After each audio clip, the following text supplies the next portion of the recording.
the Lui Diaz Podcast. They're up for it. Yeah, me too. Oh, I know. that's so cool. Yes, it is super cool. You got my name right. Yeah. That's the number one thing people say when I do this. Really? Is you got my name, you right. spelt my name right. It's very sweet. I care about those little things. Because I care. Yeah, well, it's a thing. You know, when my name's Lewis, L-U-I-S, and when someone spells it L-U-I-Z, I'm just thinking, it was 4 letters, bro. Dude, It was 4 letters. I'm going to cut you. Yeah. You only got it 75% right. You were so close. Yeah. Also, it's like in your email, like header and stuff, and you're like, how did you get... It's right there. It's like a scroll it's away. everywhere. It's literally everywhere. It's right there. Yeah, exactly. Exactly. Hey, bro, what's your podcast? I get that a lot here. Really? Hey, what's your podcast? I'm like, It's up there. I've literally got a QR code down there. It's over there. And I've got a freaking neon It's over there. sign. Yeah. You've got 3 signs, dude. Yeah. I don't want to like... You want me to spell it for you? Yeah. L. As a dyslexic person, I really appreciate how much signage you have, because I'm like, if I get it, I can't get it wrong. That's what I like. Well, what I've learned is that I need to have more signage. Apparently so. I'm going to wear a little, like, you know, a sandwich board. I'll walk around with your name on That it would as well. be so cute. I need that. I need a mascot. I would love to be a mascot. That would be the best. I've been, like, I'd pay you. Would you? Yeah. We can negotiate a Yeah, daily let's rate. do this. Off air. Off air, of course. Yeah, because he's going to, like, not pay me well. It's like going to be, like, $2. I'll pay you in Cameroons. What's a Cameroon? Well, yeah, exactly. I shouldn't have known that. You should. No, What's no, macaroon. Sorry, macaroon. Oh, macarons. I was thinking Africa. I was thinking the country. I was thinking Yep. Cameroon. I was actually thinking of macarons. Macarons. You're actually thinking about these things. And yeah. Anyway, you can tell I haven't slept much. Oh, we've got our own personal photographer today, by the way. This is Jason. Oh, I thought you were just a guy. Hi, my name's Jemma. Nice to meet you. Oh, he is just a guy. He is just a guy. But I think brilliant, good stuff. Sorry? Oh, really? I'm just a baby. I'm 32. I'm an adult. yeah, Thank yeah. you. Yeah, you've got good genes. Let's you. let's introduce you. Jemma Bayley, welcome to the Lui Diaz Podcast. Hello. Thank you for Hello, it's being me, here. Jemma Yeah. Bayley. And thank you to Shane, Oh, who I met at the expert? no, I didn't meet him at the Expert. I met him at the comedy night, the dark comedy night in South Melbourne. Oh, how did you like that? I loved just did it. that. I did that last night. I love it. It was so good. I love it. It's so silly, isn't Yeah. it? Oh, You know what I love about it? How cringe some of the crowd can be. Not the performers, yeah, the not crowd. the performers. They get weird. Yeah, they do get weird. Yeah, we had a lady last night, and she was kind of like shouting out to Paul the Black, just like random, like just She's random shit. She was kind of like, he was saying, getting on his gear, and she was reacting to his stuff like negatively, like, oh, you can't say that. Oh, he was doing a bit about, I think, Welcome to Country, and he was like making a joke about like white Australians and stuff like that. Yeah. And she was like, you can't call it Australia Day anymore. And he's like leading into a bit about that, and she just Right. completely cuts him off. And everyone in the audience is like, let the man finish. Yeah, and yeah, it was yeah. just so awkward. I mean, she got him, like he got her in the end. Really? Because he's good at crowd work. Yeah. that Oh, man. good. So like, in a weird way, dark comedy really enjoy, but Yeah. obviously we can't talk about it in the daylight. Yeah. Oh, yeah. Because the gear we do is like, Well, yeah. I mean, comedy's an art form, right? yeah. And art should be a safe space to explore anything. Yeah. And I think that's what kind of Melbourne crowd kind of forgets, that it's not a TED Talk. Yeah. You know what I yeah. mean? Like It's not about them as an audience. It's actually about, this sounds so douchey, but it's about the artist expressing themselves and connecting with the audience. Yeah. And if you're not up for that connection, you kind of ruin it. You yeah, ruin the vibe. Exactly. Yeah. I mean, you signed up to be part of the connection when you walked into that room. Yeah. And what you just decided halfway, they're like, oh, you want out? You're like, actually, I don't like how he spoke to me. Yeah. And it's like, that's his job. It's like if I went to a hospital to get surgery and I was like, doctor, you can't use that scalpel on me. You know what I mean? Yeah, like that It's a scalpel bad bit, analogy. Yeah, no, like you walk in and go, the doctor's like, okay, I'm going to work on you. And you're like, actually, no, I don't want to be cut. Is that okay? Yeah, And they're like, yeah. No, we Yeah. have to get to your heart to replace it. What are you talking Yeah, about? I don't identify as someone that enjoys being cut. No, neither do I. But well, under the right circumstances, with the right person and Yeah. consent. Yeah. Oh, that's good. Hey, I also got to do this one thing that I sometimes forget to do, which is welcome my audience back to another episode of the Lui Diaz Podcast. You know, like in the last 3 months, I've got an extra 100 subscribers on YouTube. Why? Yeah. Not just Like, kidding. well, I ask myself the What do they same question want? every day. Your marketing team's like, we've got to figure out who these people are. Marketing team? Yeah, I totally have a You. marketing team. You're your marketing team. Yeah. And so, welcome to everyone that's here. If you're here for the first time, I tell stories about people. Well, I share people's stories. I talk about their lives. We have banter. We talk about dark comedy. We talk about the laneway. And sometimes we engage with the randos that walk past. People will be taking photos of us.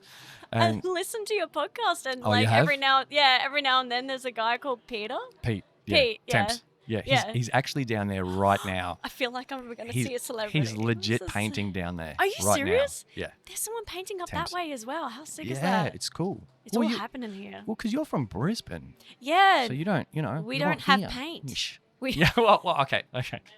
we, You took this it is I said it. Backwater Brisbane people. Yeah, no, tiny town. I know 3 people. That's it. Whereabouts in Brizzy are you from? I'm in the you know where Paddington is? Have you been to Brisbane at yeah, all? I know where Paddington so just is. off Paddington, there's this big brewery. It's the 4X brewery. All right, behind the brewery.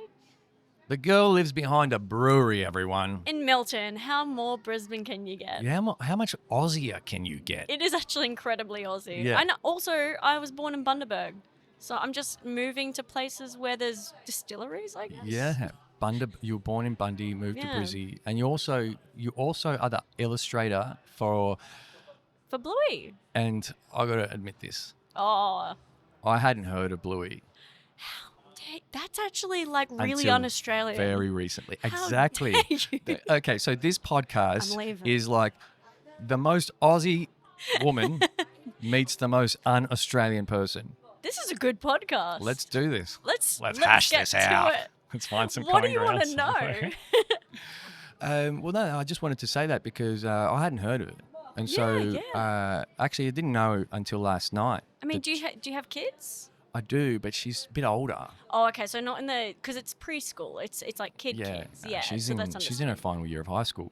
Oh no. Oh, fantastic. So Yes. she just missed out. Ye- She can go back when she's 23 and she has Well- child regression. So okay. No, that's what's been happening. Like, Really? I've had a lot of like early 20s people. They'll be like, "I love Bluey," and they're kind of using it to like almost relive their childhood and almost get themselves ready for adulthood. Right. It's this weird sort of like it's either parents, Yeah. little kids, or early 20-year-olds. Right, retrospective therapy. I mean, I can Yeah. understand the parents because they've got to have the They're tally watching on. it all the time. Yeah. See, this fella here, the photographer. So I was telling him how like I hadn't heard of it, and And he's like, it's until the just biggest thing in the recently, world. and he's like, parents love it too, and I'm like, so I'm that guy that literally lives under a rock. Yeah, Okay. It's funny. It's a funny show. I think if you watched it, you'd be surprised at the level of humor that's in it because it's Joe Brum, the guy who created it. He was pretty much creating it from his perspective about his daughters and his family life, right? Okay. And the dad in it is very funny. Like Bandit, he's like, there's articles written about how hot he is. Like, this is real weird, like, side tangent stuff, but so many women go, oh, Bandit. This is a cartoon dog. They're like, he's so good with kids. He's a cartoon dog. He's not real. But it's very cute that they like him like that. But I love how cartoons can like inspire us. Oh, you mean like hentai? Like what? Sorry, like I don't want to explain. Oh, no. now you have to I explain that. don't want to explain that to you. Okay, so you know anime. Yeah. It's like that but porn. All right. Yeah. X-rated anime. Yeah, Gotcha. that's where we've gone Yeah. today. Yeah. You took it Segue there. from Bluey to How did you do that so fast? I'm really good. You're a creative genius. I'm fantastic. What can I Well, that's the thing about comedy, you know, like it requires you, like it is an art form of the critical creative thinker. Yeah. And Yeah. that's why everything should be welcome in comedy, Yeah. because, you know, we do have boundaries in society, but we don't really know where they are because they're kind of invisible. Yeah. And the only way we get to know where they are is To by push on them. exploring them, you know, so tripping over the fence, coming home drunk one night.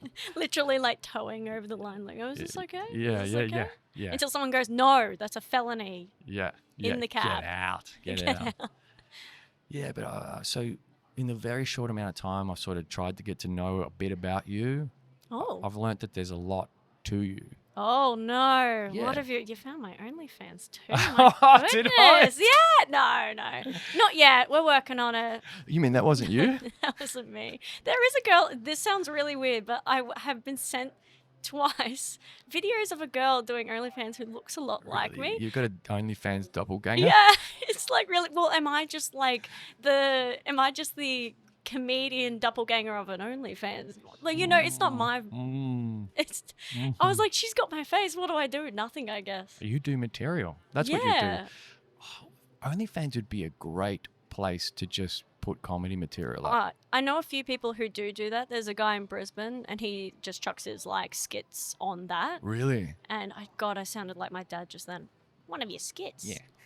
Skits. That's very Aussie. It's very Aussie. Yeah, pop one of your skits on. And he puts them on there, and it's behind a paywall. He gets paid You're quite kidding. well for it. Yeah. Whoa. I'm not going to name drop him because I don't like his gear. All right. Okay. Yeah, fair enough. He's Doesn't an impressive. deserve it. No, he's an impressive person, but like his comedy's just not. One time he Yeah. went on a podcast and he did one of my jokes because he liked it, and then he referenced me on the podcast, and I was like, man, don't do that again. I don't want your audience. Yeah. Not to be mean, but they're scary people. Yeah, but I mean, it's nice that he sort of gave you credit, Yeah, and that it you're was giving him credit for being, you know, creative. Yeah, or whatever. he's an incredibly clever man. Yes. I'll say that. See, I like that. Because I feel like in this age of polarization, everyone's just too black and white about everything. Like if you don't Yeah. like something about someone today, especially in Melbourne, Yeah. like you just cancel the entire person. But what I love is when people can find a virtue in that person despite Oh. not liking aspects of them. Well, we're all in this comedy sphere, right? Yeah. And I think what we can, at the very least, admire each other in, like, what makes you great, what makes me great. You don't need to watch my gear and find it funny. And that's fine. You probably will because I'm fantastic. You are. But but like if you I talk so up myself because I find that, and I'm going to ask It's you endearing. this, it's uncommon for people to talk highly of themselves, I find, in Australia. Yes. And that's, I think, a point of difference I'm trying to specifically do. Right. You're trying to push through that. Yeah, because I don't think that high. Like, I think we all are down on ourselves. humble. It's kind of a...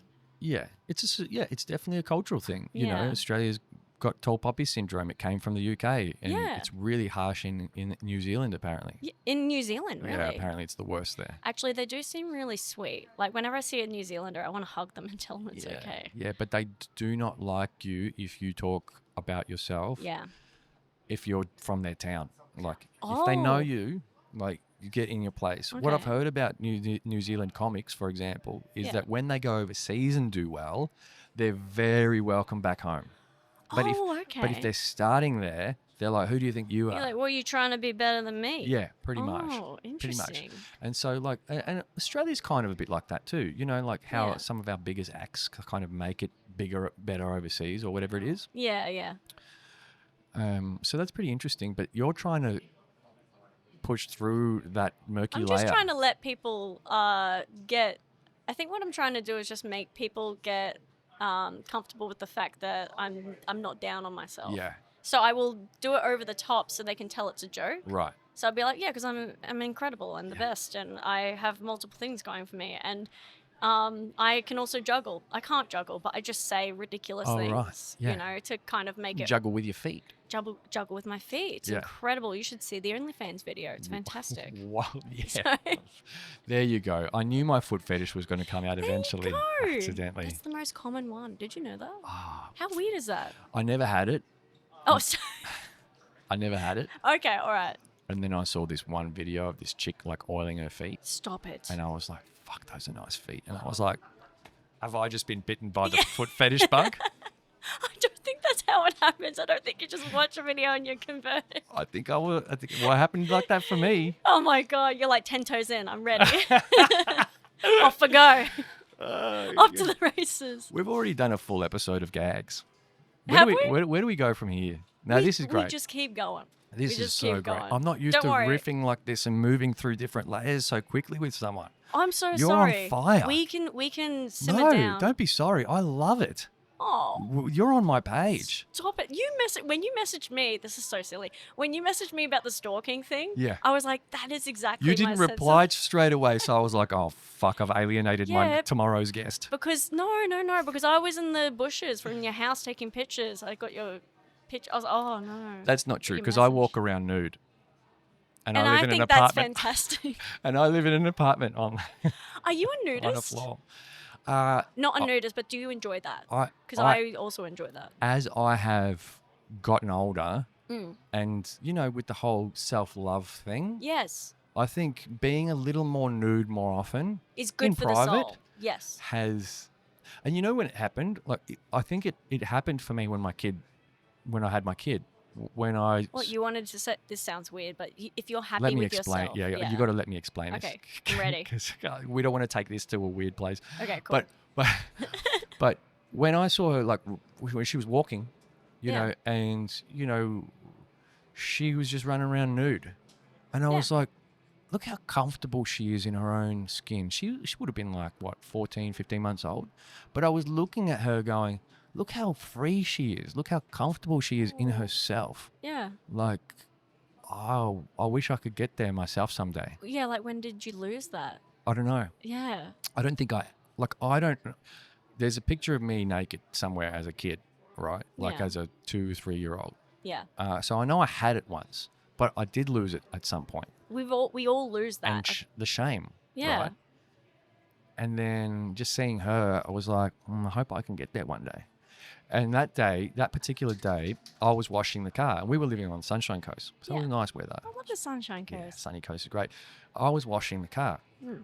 And I'm washing the car. You know how you wash a car, old school way. I'm not sure if they do that anymore because we had all these water restrictions that changed the way people behave around washing cars. Yeah, not like a big hose in the bucket and throwing everything around. Yeah, well, I had a hose, but it was off, and I had the bucket with soapy water. And there I am washing the car, and next minute, there she is, little nudie kid, stepping into the soapy car wash bucket, Oh. and I'm like, it's too cute to want to stop this, Yeah, that's adorable. but it's also like she's in the dirty car soapy water. You're like, it's probably not good. Yeah, I'll give her 5 minutes in there. We'll have to shower. But yeah. You're like, I don't know what, like, bacteria is. You'll let her enjoy it for a little bit. Yeah. That's cute. Is it one of those things where I feel like as a parent, you take a picture and you go, I got a that's picture. That's adorable. I got a picture In the and- bucket? Yeah. She's that small. Stepping in. Yeah, oh yeah, she's that small. Oh, you know what else I used to do? I'm 32 and the child stories are really getting to me lately. Yeah, The definitely. ovaries, like, Yeah, they're pulsating. yeah, it's adorable. Okay. It's okay. All right, I'll tell you the other thing I used to do, which was the cutest, which used to like in the moment, like just make people fall over, Yeah. was I used to take her to the local IGA, and at the IGA they had these trolleys for the red basket. Oh, You know the okay. red basket that you pick Oh, at the extra Coles? basket. Yeah, the Yeah. smaller one. You know the ones that they have at Coles, like the red basket, that you Yeah. just pick up the hand basket. Yeah. At this IGA, they had a trolley that you could place that in on top of. Oh, So that's it was just a handy. trolley for the basket, which is rando because Yeah. the basket has handles, but I get it gets heavy after a while. Yeah. I would put my kid in that little red basket, Oh. and she would just zooming around the IGA and picking things up, and yeah. Just at the perfect level to grab everything. Yeah. Oh my god. And so when I was So cute. stealing those little squeezy things and just giving them to her, Yeah. the person at the checkout wouldn't even care. 'Cause Not look bat at an that eye. cute little kid in the thing. They're never like, did she pay for that? I'm like, I don't know. You're like, hey, she's a felon. I don't want to. She's always stealing stuff. I don't know. Not associated with it. Yeah, no. There you go. But what about you? Like, what your nudie phase then? Oh yeah, When yeah. did that come about?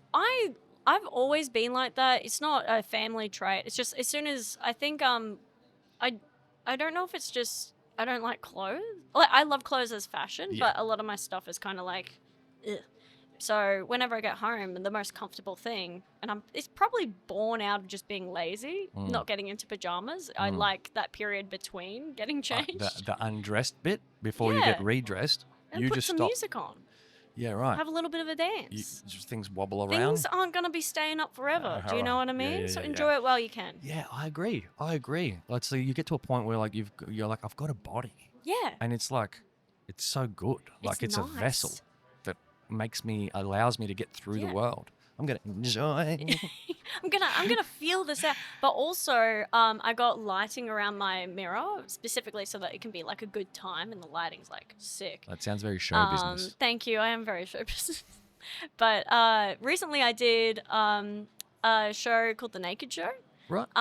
Paul Savage is doing one in this festival as well, but I did the one in Adelaide. Yeah, I've seen some clips of that. Doing that? It's really think I fun. just flicked through it real quick, not realizing what I had just seen. It is, yeah. So the whole lineup: MC, Paul, 5 acts, all naked. Your Legit gear, but naked. Yep. Just fully. Well, I think the special requirements. Like the idea is that you're always naked. Everyone's naked, but Special requirements. yeah, one person if they're not feeling so they Gotta can be well wear them. hung. Yep. Look, I'm pretty well hung actually. I love how you're say that. practicing this. Yes, but you are. It is part of your mantra at the moment to practice. Yes, You're embellishing. I love it. How committed you are to it. Yeah. So I'm constantly just saying the more upward, outrageous things. So I'm the most masculine man alive, actually. Yeah. I consider myself an alpha male. I'm teaching the young men of today. Well, I'm feeling your presence. Thank you. It's my big dick energy. BDE. No, but on it, the naked show was so much fun, and I remember when I did it, I obviously didn't do it in Brisbane, my hometown, because the open micers would be like, when is it on and what time? Yeah, right. Okay, so you got to go into state to do this. Yeah, I felt more comfortable. Fair also, enough. Adelaide Fringes, have you been? Never. It's really like kind of hippie, cool, Yeah. sort of like there's clowns and there's circuses and there's people doing acrobatics. It's really sick. Yeah, right. But yeah, so to do a naked show there was kind of like, oh, of course, why not? You know, Cool. get your kid off. And so how long are you going to be on stage, nude? I had a 10-minute set. That's a lot. That's a lot. It seems like a lot when you first go on, but you almost forget about it when. Right. So what basically happened was we're not naked the entire time. Backstage we have robes. Right. And then right when you're about to get on stage, you take your robe off. The robe just Glides off. It flows through the air. Yeah. There's a rush of the wind. Yeah. And then there's one guy going. It's very beautiful. Yeah, in slow motion. Turn around. I did have a guy tell me he loved me at the end of my set, and I was like, "Stop it! You're not meant to say that to someone when they're naked. Yeah, You're not naked." That's weird." absolutely. But he was really nice, and he shouted my name. I haven't had that happen often. You know, like when you're on stage and someone's like, "I love you, Jemma," and I was like, "Stop!" I didn't know what to say. Dad? Don't do that. Dad. Yeah, Who let you in? that's cool though. I mean, It's that's very fun. Cool. Yeah. I highly recommend it to anyone. Doing a who nude wants to. show? Yeah, it's very Look. freeing. Okay, let's put this into perspective for people. Yes. All right. There's being a human. Yep. Then there's public speaking. Yep. Which is apparently in the top 3 fears. That's right. It is a fear. Yes, I forget that. Then there's stand-up comedy, Yep. Which Which is is- also make people laugh. but also a fear because Also it's a kind fear. of public speaking. Yes. Then over here we've got being nude, which is a bit of a fear I guess. Yes. for a lot of people. Yes. Bit of shame associated. So what you're telling me is that you're a public speaker that's making people laugh on a stage in public that's also nude. Yes. That's like the pinnacle of all of the shit that no one wants to do. You just describe, when people go, "Oh, I had a nightmare last night. I was on stage, I was talking, everyone was laughing, and I was naked." And that's my Tuesday. I was like, Yeah. "Oh, what a great time." $70. Mwah. Nice. Yeah, I can't. That's kind of Comedy's not going well. like... Sorry to hear that. It's all right. It's all right. No. At least you've got one fan that you know will yell out your name whenever you get naked. Yeah, he went to take his shirt off actually. Really? Yeah, because I made the joke. I was like, mate, you can't shout "I love you" at a girl. He was committed. And when she's naked on stage, and he's like, he goes, I'll get naked. He took go to take his shirt off. I'm like, no, we haven't got the public liability for that. Put that back on. Like, because the audience can't be naked. Wow. Okay. I didn't mean to Adelaide shame Fringe. him. Yeah, the Adelaide Fringe. I've got to go next year. Damn, it is a great time. I will say that. Well, I won't be packing much in the suitcase. Let's put it that way. Yeah, you can do this at the. I could naked. Oh yeah. Imagine that. Do you want to do one now? Got the crowd for it. They seem up for The it. question is, can we make more than $70? I think if we actually did an OnlyFans, we could make way more than $70.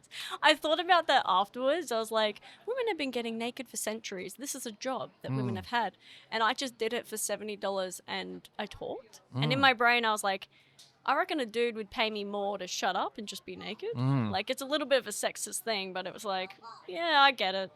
But also, yeah, if it was a dude, I'd pay him also to shut up and just get naked. You know what I mean? Yeah, me too. Yeah. There's something funny about being able to pay someone to be naked. Just turn some music on, just zip it, just take it off. Yeah. Do you think you would ever give the naked show a go? I thought about it. Yeah. Oh, like the stand-up comedy show. Oh, yeah. No, the no, podcast. No. Okay. No. I don't think I could sit here for 2 hours naked. Actually, yeah, just in this sort of like, it's not a very exciting time Yeah. to be like this. Yeah, but naked. exactly. Yeah. Exactly. Like I'm feeling my ball sacks resting on the chair. My dick's kind of hanging a little bit over the These edge are leather. here. Yeah. So Yeah. the sweat will pile Yeah, up. yeah. Yeah. Good You point. know what I mean. You know what? I'm too pragmatic for that. That's what it is. No, you've thought about it, and I like that. Well, I hadn't thought about it till just now. You forced me into thinking about it. I just Been want coerced. I want you to be the best creative person you can be. Yeah. That's what we're here for. Yeah, I'm trying my best. I just think that's a bit of a stretch. Pardon the pun. You would need a stretch beforehand. Just a little. Oh god! But I would do it somewhere like a beach. Like if I was in like, well, I couldn't do it in Dubai. But if I Yeah. was like in Florida, like in Miami. Oh, that's nice. And there was a vibe. There was a Yeah. nudie vibe. Where everyone else is basically wearing things that they're almost nude anyway. Oh, yes. And I felt like I'm not too different to them. Yeah, You know what I and mean? a strategic beach ball. Do you know what I mean? Like in front of the camera, like so you are clearly naked, Right. but there's like a beach ball there. So much you and could like, do there. And someone has like cocktails, and it's just conveniently placed in the foreground, like covering like the upper body. I reckon that would be cute. And you can get zinc cream and write things on yourself. Yeah, you can plug your own podcast down your arms. Come see me, Jemma Bayley. Yeah. Well, you're a bit of a creative genius. Like you're non-stop. Oh, You've given me like 12 ideas just sitting here in the Yeah. last 28 Yeah. minutes. I'm an ideas man, but I'm not very good at doing. Yeah, but I can relate to that. And I think sometimes you just need for that one idea that compels you enough to go into it. So like this, for example, I was already doing the podcast, but I was like, it's kind of a bit boring doing it at home on the screen with someone overseas. Yeah. Like, how can I just have more fun doing this? Because it's a lot of work. Yeah. And I was like, yeah, do it in public. It's cooler. It's so much. When I saw because I watched Dan Brader, I was watching Oh, you saw Dan. I like Dan. yeah, Dan's I like a very Dan. nice guy. You and Dan are like the two people I've met while I've been in Melbourne. He's that I'm such like, a nice guy. isn't he cool? He deserves a shout out for sure. He deserves so many things. He I does. saw him last night Yeah. at the Dark Show. Oh, I yeah. accidentally went to the sorry to jump around. No, that's I fine. accidentally went to the Gong Show. Because the fellas run the same one. So Right. I turn up to this Gong Show and Dan Brader's there. And I'm about to go in and I'm like, oh, is this? And they're like, no, but you can have a spot. And so last night I was like, I had 4 spots and they were close to giving me a 5. I was like, no, I should probably just go to the Dark Show. They're like, no, go to the Gong Show. And I was like, I literally have to be on stage in 10 minutes over there. I'm so sorry. Yeah. But it was like, it's one of those things where once you know someone, they're all willing to help you out. Yeah. You know? Yeah, totally. Dan's like that. He's inherently a is. very kind, warm, safe space. person who wants to help others succeed. Yeah. He's a very strong connector. Like he deserves is. to hear it. I hope he's listening. Also, flies just like randomly jump on this, but yeah, it's weird why they love the camera so much. Oh, is it? You didn't cover it in like I didn't. tuna sauce or something? No, I didn't. Why is Yeah, no. that is really weird. No. Okay, so what were we talking about? Like the ideas. Oh, you were talking about how you've seen a couple of episodes. Yeah. And what I liked about it was that it was this. First of all, you weren't fixed on anything in particular apart from the person and their stories and just talking about what they love. So automatically the person you're talking to just gets so excited. And then you get excited along with them. And that's one of my favorite kind of things to watch is people who have passion for something. Me too. Regardless of whatever the passion is. Of course, exactly. You know, assuming it's legal. You know, Yeah. I don't mind. You could have been sitting here with someone who's like, I've been collecting trash around the city for years, and as long as there was passion there. Oh, did you know there's a carrot guy here? Sorry.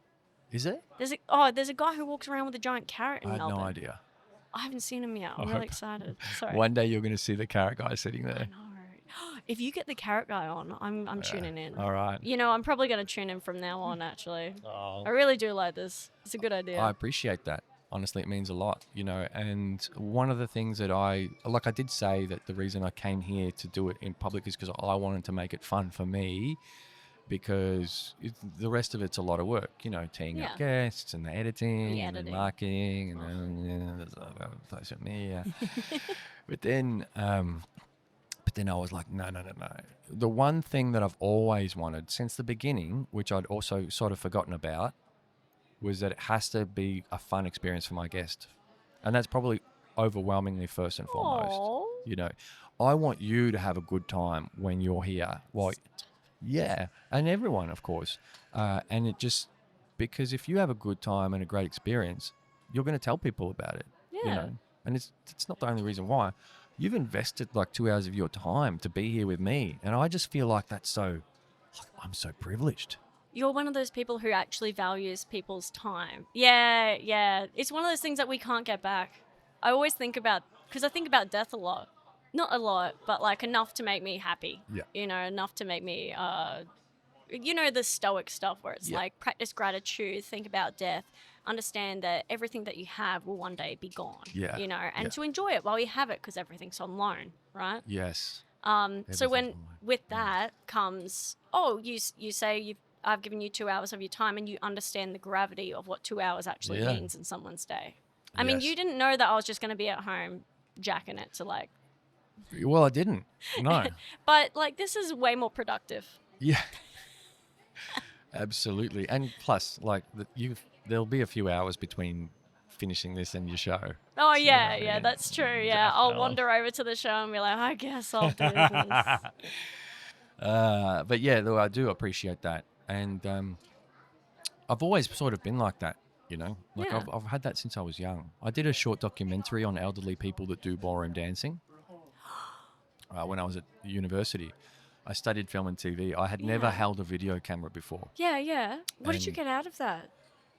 Like, did you choose elderly people in ballroom dancing because you're so interesting? Yeah. Okay, well, here's the thing. Okay. All the students of that class were tasked to come up with an idea and pitch it to the class. Yep. And I came up with this idea. Elderly people do ballroom dancing. I don't know where I got that idea from. It was like a lightning strike idea. Okay, brilliant. I love those. And we had to come up with 3 ideas, but I came up with that one. And then on my way to class that day, I was like, fuck, what else? What I need 3 ideas. I came up, I'll do a documentary about single fathers. Okay. Not knowing that I was going to be a single father one day. But I guess, which is really random. You've like prophesized an accident. Yeah. But I presented those 2 ideas to the class, and the class were like, yep, elderly people that do ballroom dancing. Yep. Now, I went to University at Swinburne in Paran, the old campus in Paran on Chapel Street, on the corner of Chapel and Height. I actually worked in a nightclub across the street from it as well. And it was middle of the day. Yeah. I walked out of that class and well, everyone's decided that I'm going to do this documentary on elderly people that do ballroom dancing. Yeah. I didn't even know this existed. Yeah. Right?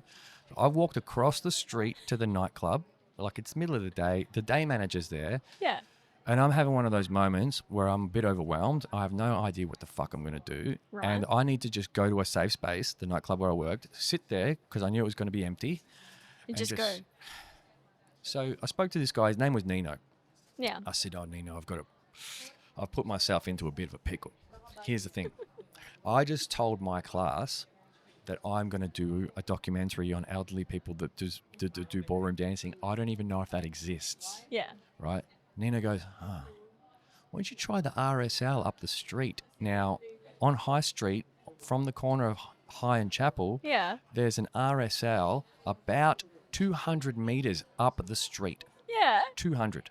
So right? you just go for a wander. So I went for a wander because this is pre Facebook, like Yeah. this is pre Google Maps, right? Yeah. We're going for I go for a wander. I get to the front of the RSL, right? The front, Yes. the front door. There's a sign Ballroom dancing. Elderly apply. every Tuesday, 11 a.m. Oh my God. Elderly, like ballroom Did you walk dancing. past this? Was this like subconscious? Like did I this don't subliminally come know. into your Couldn't have, because it was only this big. Right. Like it was a small, handwritten No sign. way. And then the next Tuesday I showed up and there it was, elderly people doing ballroom dancing. Perfect. And what I got out of it was just like, oh my God, Yeah. these people have come out of careers, they're retired Yeah. and they're trying to, like, it's now where they're not in that phase of their life where they're Trying working to do something. for 40 yeah. years or raising a family, Yeah. where they're kind of rekindling their youth. What they love. Yeah. They're actually getting back to what they enjoy. Yeah, but they've also got this problem that time's running out. Right? Oh. So I got this real great appreciation for people's time. Yeah. And look, they were huge fans of the finished product. They loved everything I did. I went back many times after just to dance with them. Yeah. But one of my favourite memories is of one of the guys that featured in the doco, Ted Wright, who I walked in there one day and he pulled out a $50 note and he goes, remember me when you're famous. You did such a good job. And this guy will long be past. Oh. But I could never forget how this pensioner just pulled out a $50 Just to give to you because he was like, I tried. because he loved everything. Like he loved what I did so much. Oh. Like he not only gave me his time, he gave me his money. He had that much faith in me. I was like, please, fuck, I got to do something now. God And I was damn. like, Ted, one day you'll be looking down from me on heaven and I'll be doing a nude podcast in Hosier Lane. And he'll be like, this is not This what is I not what I had paid for. And I was like, all right, maybe not 70, but I got a 50 out of it. He's like, I'll pay you to shut up and just be naked.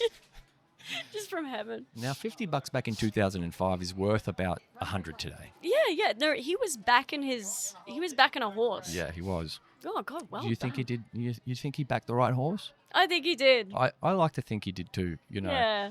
And that's not me like big noting myself. I'm just like, I got to put faith in that guy's decision to back me. Well, he saw something, and I think we forget when people sincerely see talk everything. to you. I'm He sorry. didn't see. I'm sorry. He saw the bulging through the shirt, and he was like, "This kid, he's gonna make it on a naked podcast." Yeah. It's one of those things where and I think it doesn't come second nature to a lot of people. Maybe also just because we're Australian, but like, when you do well, and we do tend to do well. You come off stage and someone goes to give you a compliment, and it's so natural to be like, that wasn't that great, or I didn't do so well, stuff like that. Nice. I don't know how to do that all the time. Almost cried at what you did before. But what another comic taught me to do is think about that person giving you the compliment. They've had a lovely night. You've made them laugh. They've enjoyed it so much. They've come up to you. They want to tell you that they enjoyed it, right? If you then say, oh, no, you're wrong. That wasn't a good night for me. I actually am usually better. It kind of discredits their night. It kind of, you've dampened it, right? So what you do is you say, thank you. You've made my night by saying something. I really appreciate that. I hope you have a good rest of your night. And for them, that changes the whole experience. They go, I complimented this comic I really enjoyed, and now I get to go into the night knowing that I made them happy, right? Yeah. So Gratitude for the gratitude. gratitude for Like gratitude. layers, stacking the Yeah. layers again. Even if you're not feeling like it's your best night, you 100%. say thank you. Yeah, I had this chat with William Wong, Chinese comic, right? And Oh, William Wang. yeah, Or well, is- William Wang, they pronounce it Wong in China, but oh, really? you know, Oh, potato. I'm gonna go apologize to William. No, because he's okay with it being pronounced like that because he knows Aussies pronounce A's like that. Oh, okay, all right. But I just got used, a Chinese person taught me it's actually pronounced Wong, so yeah. No, I'm gonna go shout at him now. We're both from Brizzy, and we've got like Right, yes. from back in the day. So I saw him recently, and I was like, Yeah. went to fight him. Like brother-sister relationship. Yeah. And so he was telling me about in Chinese culture, they don't give each other compliments much. Oh, And I gave him a compliment. I gave him a compliment of sorts that day on that recording. And he was awkward about it. he was like not used to it. He was like, what do you want me to say? I was like, just say thank you. Just say thanks. Just say thank you. You can say something nice about me. You don't have to. No, but- exactly. You've got to watch that clip now because that's literally what I did. Are you serious? Kind of. You can cut them back to back. Be like, this is how it's just like you and me teaching politeness and gratitude. That's the podcast. Those are such essential Number one. ingredients for what we need to move forward as a society. Politeness and gratitude. Yeah. I think somewhere along the line we lost that. I And do I love think that. that you are like compelled to want to bring it back. Like the renaissance of politeness and gratitude. Oh, that should be the show title, eh? Take it. That's my new one. It's like Jemma Bayley, the renaissance of, if I could say, renaissance of politeness and gratitude. Go on, say it. It's just me naked on a couch Yeah. as well, eating grapes. Yeah. Being fanned by a gigolo kind of. Yeah. I'll find a few. I can Yeah. find a few guys Yeah. willing to help. For sure. Absolutely. Hey, I told you you'd meet him. Hey, Tams, this is Jemma. It's nice to meet you. I know you from. I've seen you on the podcast a few times, making your guest appearances. Nice. Nice. To meet you. Louis was telling me about the Louis. Bluey. Yes. Oh, yes. Yes. Back. You must be a very creative lady. I like to think so. Thank you. Good on That's you, really man. nice. Good on you. It's good to Creative, see- recognize creative. This is Yeah, but I lovely. reckon it. Yeah. See this character here? Yeah. I reckon this character here is more creative than what he makes out. Oh, he downplays I reckon it. No, I see that. Am I right? Yes, I think because he's very sweet to his guests. Switched. Yes. Man, I don't think, and I don't look, because I want to let you get back into it, because it's not all about me, it's about you today. Oh, thank him. you. And one thing I want to say, and from the day I met this gentleman, honestly, and I'm not saying because of this broadcast, No, no. he said, yeah, I was here waiting for half an hour. I said, I'm not doing it here, I want to do it there. And he did say, let's do it there. And because he did that for me, I thought, you know what? I'm going to stick with this broadcast. This guy's all right. And we're going to have a good story. Yeah. And we're going to let a lot more things out of the hat rather than the hat. All right, look, I'll let you go. Thanks, Tams. Thank Good you to so see you, man. much. Thank you. Lovely to meet you. Congratulations. Stop Have it. a good year in 2025 and we'll talk again. You And too. to you Cheers, too. Tams. Love you, bro. Excellent. Nice Thanks. afternoon. See ya. Yeah, he downplayed something there. He said he was waiting for half an hour. He was waiting for 4 hours that day. That was the day Bless I him. recorded with William, and after him, I had Sweeney. But I think it was just before or just after I set up. I finished with William, Yeah. and he had been waiting there for like an hour already. He comes up and goes, "Oh, I'd love to do this with you," and I was like, "For sure, but." We might have to give me a number. We might have to tee it up another time Yeah, yeah. because I've got another interview on in like an hour. Yeah. He didn't know about it, and he goes, "No, I'll wait." So he waited for that one too, and I was like, by the end of it, he was still there, and I was like, "Fuck! Well, now I owe this guy for real." Well, He's waited. You know what that shows? That shows that he has a value of what this is. The value of what this is the 4+ hours for him. Yeah. So Oh, yeah. he's shown through his action how much he actually values you and your time. Yep. He's gone, 4 of my hours is worth 2 of his. In a Yeah. weird way, it's kind of a compliment and a testament to what he's seen you do here. Yeah, it's nice. Where did you get this appreciation for these things from? Like, I think like our families sometimes have a good influence on us, Yeah. but sometimes we just get them. Yeah.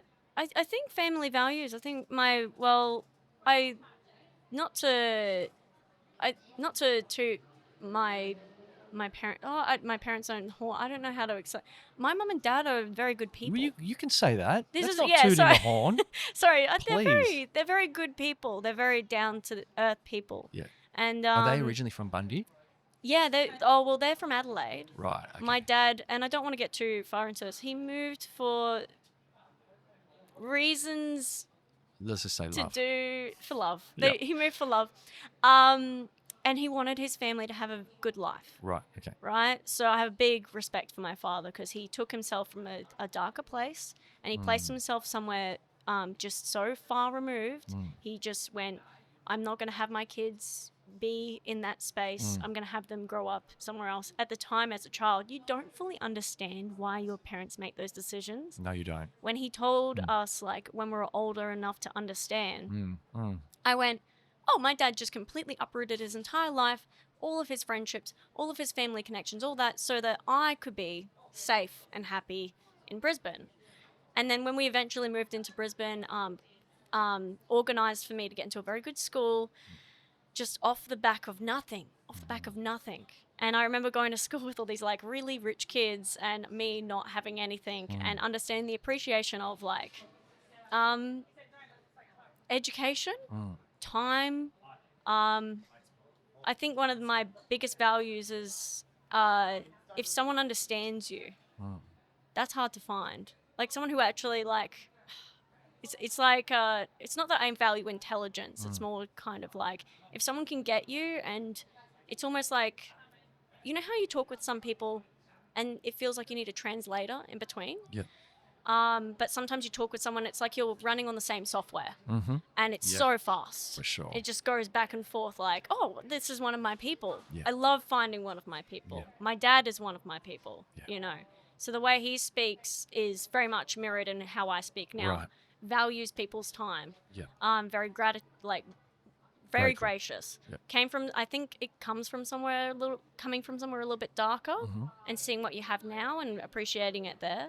Not to throw shade on people who haven't ever experienced like course not. hardship. Yeah. But yeah, I think there is a level of like ignorance that I can't really get past sometimes. Yep. You know how someone goes, "Oh yeah, I was in another country and I got held up by this, and could you believe it? No one told me that like I was going to get in trouble for this particular thing in this country." And a part of my brain's like, "You had the ability to go to another country and you didn't research anything. Yeah. You kind of deserve that, man." dumbass. You idiots.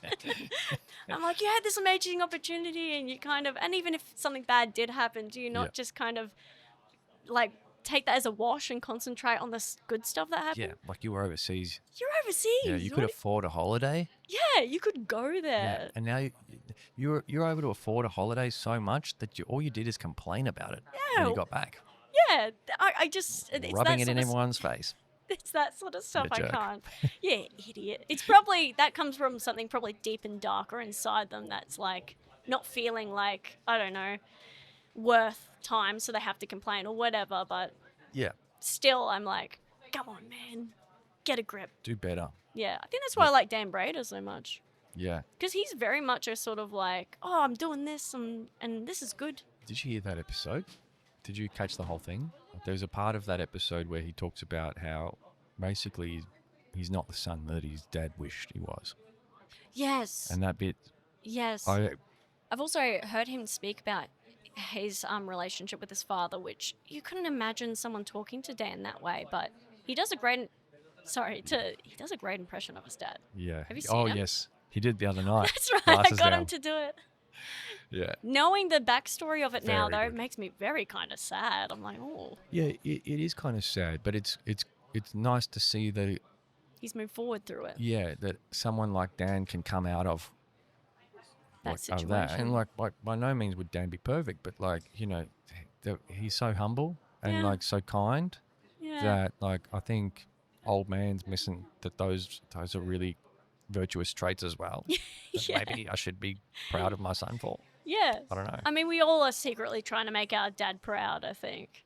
Yeah. In a Yeah. weird way. I know what's interesting is even though I've worked on Bluey and I do background art and it's like Australia's and internationally acclaimed and all that sort of stuff. Fantastic. Don't get me wrong. My dad still, the first thing he says is that I'm a stand-up comedian, which my heart. So, because I think he knows that's the thing that I love the most. It's such a stupid, like, Bluey's just my day job. Like, and a lot of people will go to that first. Very exciting. Very cool. But then my dad will be like, and he always says this joke where he's like at just talking to a lady at some sort of like a register or someone who's just giving him coffee, and he'll say a dad joke, and she will laugh, and he does this joke where he goes, yeah, my daughter thinks I'm not that funny. I'm glad you think I'm funny. She's a comedian, you know. She's a comedian. And she'll go, oh, that's interesting. Yeah, but she doesn't think I'm that funny, but I'll tell her you said that I'm funny. And I'm like, Dad, can you stop going around telling people that I'm a stand-up comedian? I'm like, I haven't done anything yet. Well, he's proud of you. Well, you've got up on stage naked. I've You've done a undersold myself. lot. I've done a lot. Yeah. I mean, just to get there. And it's a competitive space. And, there's a lot of, it takes a while to graft a comedy career out. Yeah. But I think people don't realize that comedy careers are actually like, because I've done it for 6 years. And then people will be like, oh, are you going to go on, thank God you're here or whatever. And you're like, oh, dude, this is like a 20, 30-year slog. Like, I don't know what you're talking about. 6 years, I'm a baby. Yeah. I'm still a little... Okay. You've got that mindset. Yeah, that long game mindset. I think that I have so much peeps. to learn. Yeah. You know when you don't know? I like those people. Yeah. Oh, yes. You don't know? And I like that saying that the more I learn, the more I realize I don't know. Yeah. Yeah. Hello. Yeah. Yes. That's such a good one. Yes. Yeah. The more who is that? Is that Plato? No. That's someone. They're like, the more I learn, the more I learn that I know nothing. Yeah. Or something. Something like that. Oh. Let's say it all the different ways possible. Yeah.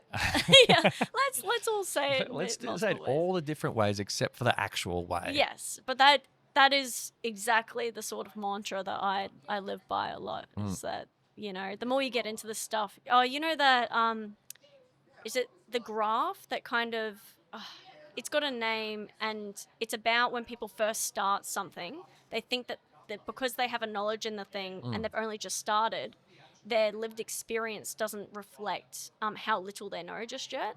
So, but halfway through their journey, they start realizing that they know nothing. So at the beginning, they think that they're really, really good.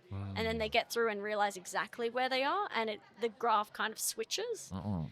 I don't know what it's called, but it explains a lot of like young comics who are like, yeah, I'm the next big thing. I'm so smart. And then like a couple of years in, they go, I'm trash. Like, oh no, I'm not that good. Yeah, no, that's a good point. For some reason, I was thinking of when a baby gets up and starts walking, and it's like, fucking got this, and then boom. That is actually really close to, yeah. They're like, yep, I'm on it. Like, I've discovered this See their new face? thing. Do you know the face that they do? Yeah. The face that they do when they're like, I've got it. the legs are moving. Their eyes, the wonder. Yeah. I can't think. I watch way too many videos about like kids like their dad comes home from the war, or like kids walking for the first time, and just to make you cry. Oh. Yeah. I love those so much. Yeah, I remember that when I lived on the sunny coast. My kid would be waiting at the door for me. Yeah. That was the best. Stop it. It's the best. Can you remember your kid's first like steps? Is that like a thing that you remember, or is it like other things that are important to you? So I had a lot of time with her when she was a baby, because I wasn't working for a while. Yeah. But then we ran out of money and options, and I just had to work, and I couldn't get work or build up a confidence streak on the sunny coast because I'm not from there. I'm from Melbourne. Right. So I flew to Melbourne for 3 weeks to work just as a labourer down here and make some cash. Send it back home. Well, yeah, take it home. Well, no, I pissed it all up. What are you talking about? and I made that money. And so I've come back home, and I remember my ex has picked me up from the airport. Yeah. And our daughter's in the back seat, in the baby seat, and she's wearing a green tutu. and a pink singlet. She looked so fucking cute. It was the cutest thing ever. But she was asleep in the back seat. She was all mushed up like. And she's like, I've got something to show you. The ex was, I've got something to show you. So when we got back, we went to this little organic fruit and veg shop that was around the corner from our house. And Stella woke up and she's like, watch this. She puts her down and she starts walking. I had missed her first steps while I was in Melbourne working, and I had been with her so much throughout. Yeah. And it was just that time where she started walking, and I missed her first steps, but I got to see her walking through that fruit and veg shop. Like a person. Yeah. Like a person. Yeah, like me on stilts. It's like, yeah, like she's barely making it. Yeah, and I was like, damn, of all the things I missed, that wasn't what I didn't want to miss the first steps. But to me, those were the first steps. Yeah. I was going to say, in a weird way, that, will you remember that? So the way you were telling that. Can't forget it. You can't forget it. So those were the first steps in Yeah. a weird way. Yeah. The green tutu and the pink singlet. Oh, so cute. That's adorable. So mushed up. So mushed up. Yeah, she was a little That's chubba. a great, like, I can picture it just Yeah. like mushed up. You know, the like- baby seat sort of corrals them, so their arms are just kind of yeah. But it was good times. I don't know how we got onto that sentimental stuff. Yeah, gross. I don't mean to be tear-jerking people. You literally Please. made me cry just before, and I was like, while, you know what, mentally, when you were talking about your daughter, I was like, don't cry, Jemma. Be a man. Rub some dirt in it. I was like, yeah, who cares about first steps? Take a fucking teaspoon of concrete and harden the fuck up. Isn't that what they say? Yeah, teaspoon. Speaking of taking a teaspoon of something, you brought us something. I did, and they're a little bit like all over the place. But I have macarons. Yes. They have little faces on them.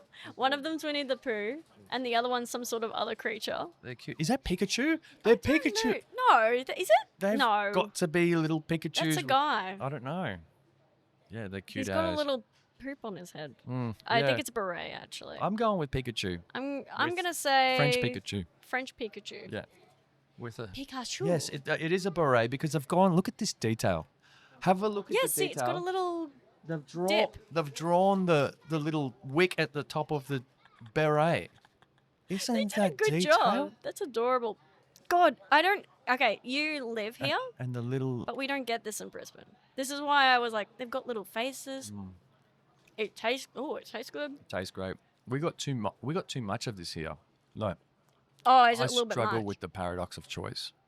Oh, Yeah, especially because I'm a creature of habit.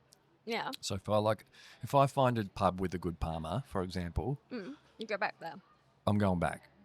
No, Because if well, I- that's a good thing. Yeah, well, it's good for them, and it's good for me because they're getting more business, and I know I'm having a good Parma. But what Yeah. it means is that it stops me from venturing out and trying all the new things too much. Yeah, there's somewhere in the world there's an amazing Parma, and you're just having a good Parma. And you're sitting here eating the same, just good Parma, and out there's some orgasmic Parma that's gonna like change your life, and you'll be like, I'm gonna quit my podcast. I'm gonna open a Parma shop. Yeah, totally. Totally. The virtue of FOMO. That's what you're getting me on right now. I'm so sorry. Yep. Yeah, but from a Brisbane perspective, being able to walk down a street, grab something, and know that it's gonna be, because that tastes good. That is delicious. Where did you get that from anyway? I don't know. Should I plug it? I mean, if you want. May. Was that in the city somewhere? No, it's from around me. Oh, okay. If I have to. This Yeah, is so if you good. don't Thank you eat so them- much for this. You're welcome. I forgot these were here until you said that. Well, gonna yeah, have we've them been away. having a good chat. This is really enjoyable, by the way. It's so good to have you on. you. And you know, the other thing is, and for my listeners, Mm. I haven't been getting many female guests on recently. Yeah, those bitches. Well, you said Just it, not saying. me. Look, No, I think it's just gotten. I don't know what it is. So I started out very female heavy in the early days of the podcast, but then as I've come to do it in person, I find that there's a big reluctance from the female cohort that I approach to say yes to coming here and doing this yeah. for whatever reason. I think it's a little bit, maybe the performative side of it is a bit like Intimidating? intimidating. Yeah. Yeah, maybe. 'Cause- I don't know why, but if anyone's wondering, when they look through my catalogue and they're just like, oh, he just interviews guys, it's like, well, no.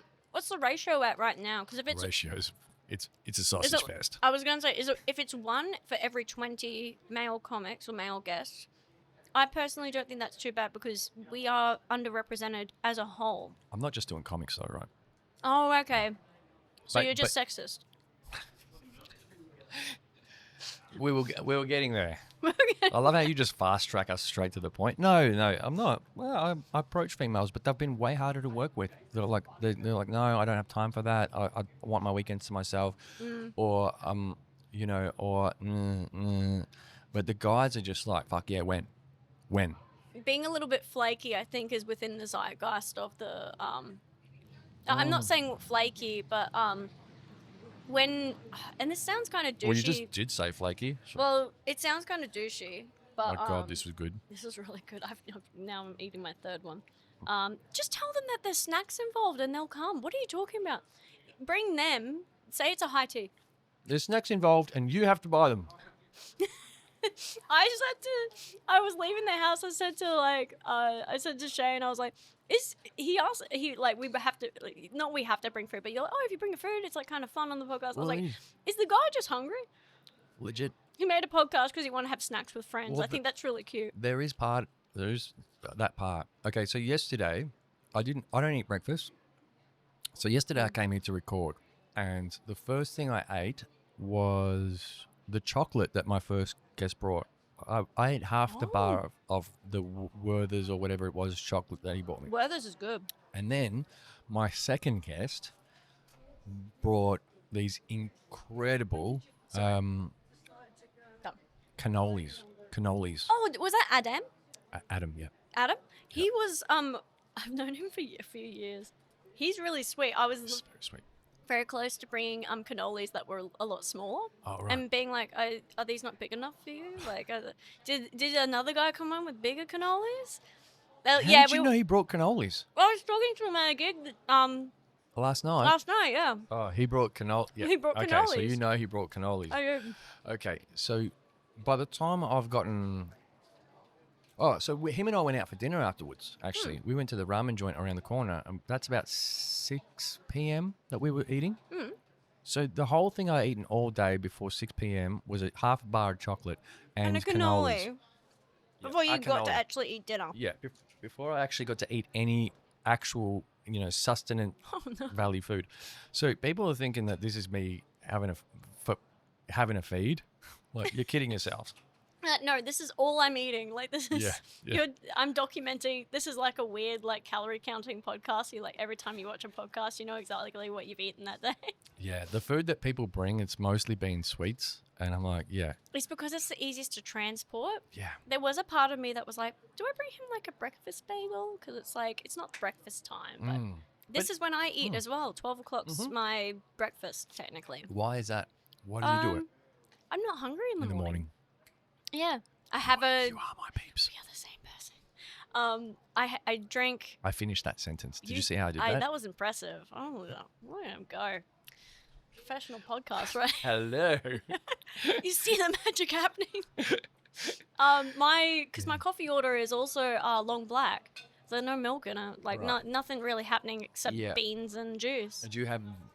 Is that what you have in the morning? A long black? Yeah, just long black, either cold or hot, depending on how cold the office is. Oh, you have an office? Yeah. So I work at a studio in Brisbane. Right. So that's Ludo. Well, let's talk about that. Ludo Studio. Yeah, so they're the production company behind Bluey. Okay. So I worked season 1, 2, and 3 as a background artist. And I still work on background art today. Yeah.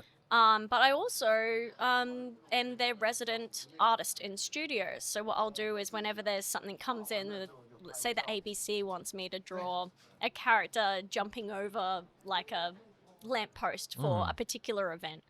They come to me, I draw it in pencil, we take a picture, we put it on the socials. So like I'm doing a lot of doodling a lot of the day. Sometimes we'll have people from Penguin go, oh, can you make us spaghetti for this book about... The publishing house. Yeah, the publishing house, yeah. So I actually work across 4 different departments at the moment. No, 3. Soon to be 4, possibly. Commercial, what am I doing? Commercial and social media and publishing. Right, okay. Commercial social media publishing. As their illustrator, in-house artist. Yeah, so it's basically all the odd jobs that they need done pretty fast. Yep. I get to send things off to BBC and ABC and I went to New York last year. You did? Yeah. I saw that. Yeah, and they had the Macy Day Parade on, which is very exciting because we got Bluey in the floats. Oh, Very cool. And I got to go to MoMA, and so they're Museum of Modern Art, and I got in there super early. They just little old me outside, and they're like, come in. And they're like, you get to draw on this blackboard for like this little social thing. And it was weird because I'm sitting here in the Museum of Modern Art drawing pictures of Bluey, like, what is my life? Like, what have I done to get here? Yeah. You know, sort of thing. And then these people, these very important, like, people come and shake my hand, like, we really enjoy Bluey. And I'm like, I'm just a guy who draws trees sometimes. Like, I'm not the guy of the show. There's like hundreds of us who have worked on it. I'm just one tiny piece. But you're repping the team. Yeah, I think it's very exciting to rep the team as like a Bluey artist because Yeah. that's what they call us now. Yeah, right. Under the contract is like Jemma Bayley Bluey artist, which is very cute to say to Well, people. it's got a bit of branding in it too. It's very nice. But I'm not allowed to talk about it on stage, obviously, because Right. Well, yeah, fair enough. not because I try and keep them a little bit separate. Yeah. Only because it is this is nightlife entertainment, adult entertainment. This is This is kids entertainment. kids entertainment. But don't get me wrong, parents come to the shows and they Yeah. do love hearing about like Stuff. this sort of stuff. So when I Related. talk about it, Yeah, it doesn't flow the other way. That's the only thing. Yeah. I'm not doing stand-up comedy for kids, but like I'll do stand-up comedy and talk about what I do Yeah, in yeah. that sphere, which they love. I think I had an article written about me, which was real weird. And I do a bit about it on stage now. And it's like they found pictures and videos from my TikTok account. I did this bit about butt plugs. It's awful. I know. It went nuts for a bit on social media. Took it off. What's the bit? It's like the jokes are a list of butt plugs, like bumper stickers. So, like bumper sticker sayings that should be on the back of butt plugs. Right. And I'm like, Oh my god. yeah. It basically ends with fuck off, we're full is like this is the last one. Then my favorite one is slow down, baby on board. So stupid. I know. But they found that video jokes. and retrospectively found that I worked on Bluey, and then they made this article that said Bluey animator goes blue, releases secret adult show. And at the time it was just kind of funny because I was like, not an animator, don't have a secret adult show, just doing stand-up comedy in Sydney for a bit. They said I was a Sydney-based comedian as well, which was Right. They got everything so wrong. insulting. Yes. No. I have plenty of Sydney comedian friends. That sounds like such a diss. Yeah, we're in No. Melbourne. We're in Melbourne. We're in the number one place you're okay to diss Sydney. Oh, really? I thought that Sydney and Melbourne were kind of like siblings. No, they pretend. Oh, okay. Yeah, they're in the same family photo. Oh, right. I gotcha. Yeah. Yeah. I thought Brisbane was the one that were kind of like all backwards. And that makes sense. Because I come here and I'm like, we are a bit backwards. If anything, I side with Brisbane a lot more. Well, that's because all Thank my you. kids up there too. Oh, yeah. You've got a little bit of heart in for the hometown. I do. Yeah, but we're also like the racist like aunt a little bit. Like, we love her, but like, she's got to shut up. Really Yeah. quiet. But as a child, I was on the other side of racism as a kid Oh, right. growing up Yeah, here. true. So for me, it's kind of nice seeing it to happen to someone else sometimes. You know what I mean? Oh, You're like, oh, this is fun to watch. yeah. I get bullying now. Yeah. Oh, they're not picking on me. Ha! What they That's say. actually pretty funny. Yeah. Oh my god. But yeah, you learn to develop. Like I think immigrants learn to develop a thick skin around stuff like that because a lot of it happens to them. So when they see it happening to someone else, Yeah. they're like, "Well, yeah, of course, harden the fuck up," because that's what I had to do. Yeah, I was about to ask. Doesn't make it right. Were you born here or did you come here? I was born in Venezuela and I came here when I was Oh 4. my god. Yeah. Do you have an accent? Yeah, an Australian accent. Okay. Only- We all have an accent.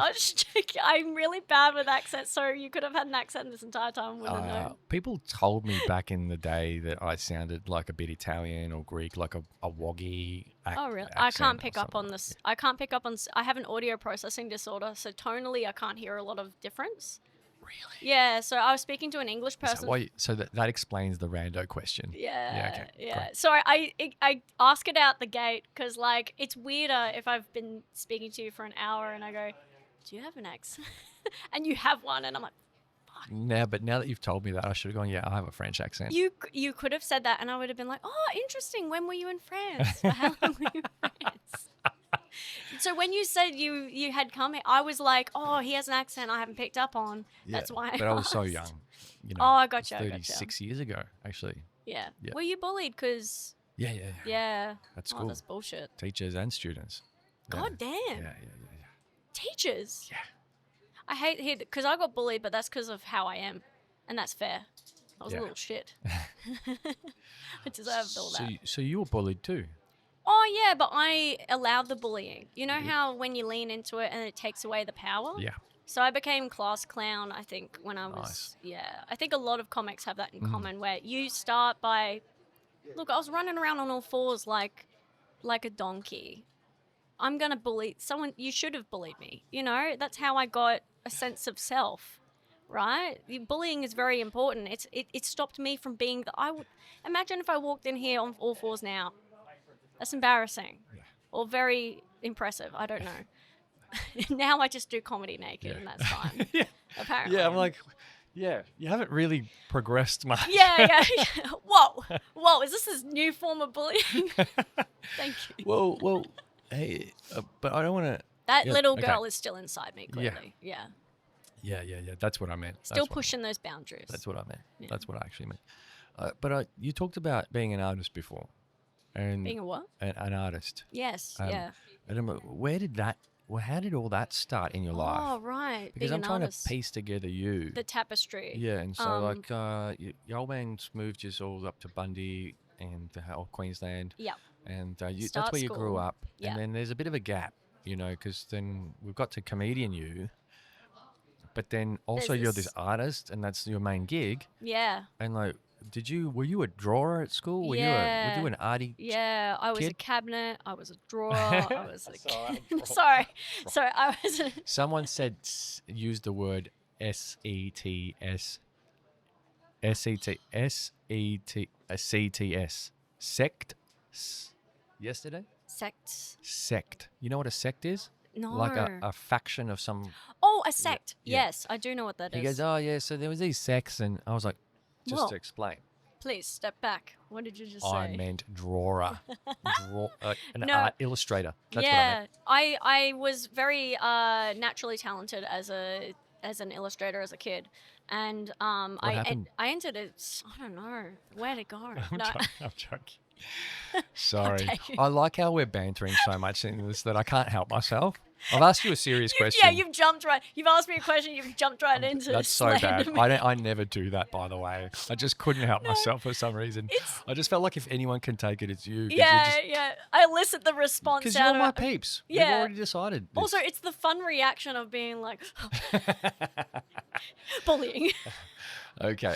I'll shut up No, now. you don't. No, you're right. It's well, there's not really much to say. I was You're good just at. good at drawing. Yeah, I was good at drawing as a kid, and I entered a Stedfords. And my boss, one of my bosses, when I first started working my current job, he actually remembered me from school. Connor Johnson. He goes, "Oh, Jemma, can you remember me?" And I'm like, "I'm so sorry. I don't really." And he goes, "I was the year above you. We actually entered at a Stedford together." Right, drawing that. I was like, "Oh my god, yeah!" Because he did comics at the time. I remember looking at his drawings and being really interested in comics because I was doing still life. I didn't know that cartoons were like something that you could Still draw. life is When you draw something as it is, like a someone sketches someone realism. yes. Yeah. So And that's it. Just a one-off. yeah, so I was drawing things like in a very realistic, like hashing Yeah, sort of okay, like, because my grandmother was like an artist and really pushed that in me. I hate realism now, because it's just take a photograph, Yeah. Exactly. take a picture. Exactly. So I was looking at Connor's work, and I remember him from his work, and I go, oh yeah, I do remember you were drawing comics. He goes, yeah, you beat me. And it pissed me off for years.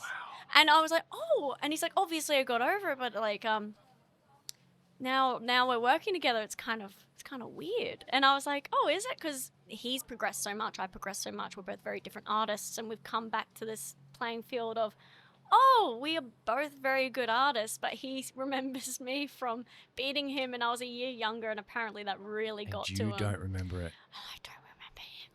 And I was like, look, I'm too important now to remember Yeah. you. But he was an incredible artist, and I remember thinking, oh, well, you're my boss now, so what's the problem? He goes, yeah, that's right. I'm your boss now. Yeah. So it was kind of like this like full circle, like he got his and I got mine then. And like it's very sweet to think that I was just drawing as a kid, and now because all through school and when I was drawing, that was all I was really good at, that and talking shit. I was very good at making up a story, and I liked to hold court at home and in front of my friends, and I didn't know that was a thing to do either. So when I was drawing in school, I felt like very dumb because I'm incredibly dyslexic like my father, and I just struggled a lot until I got into university and I studied graphic design, and I was like ace in my classes. Had to take all of my assessment to the library to like double check because my spelling was atrocious, my layout was atrocious.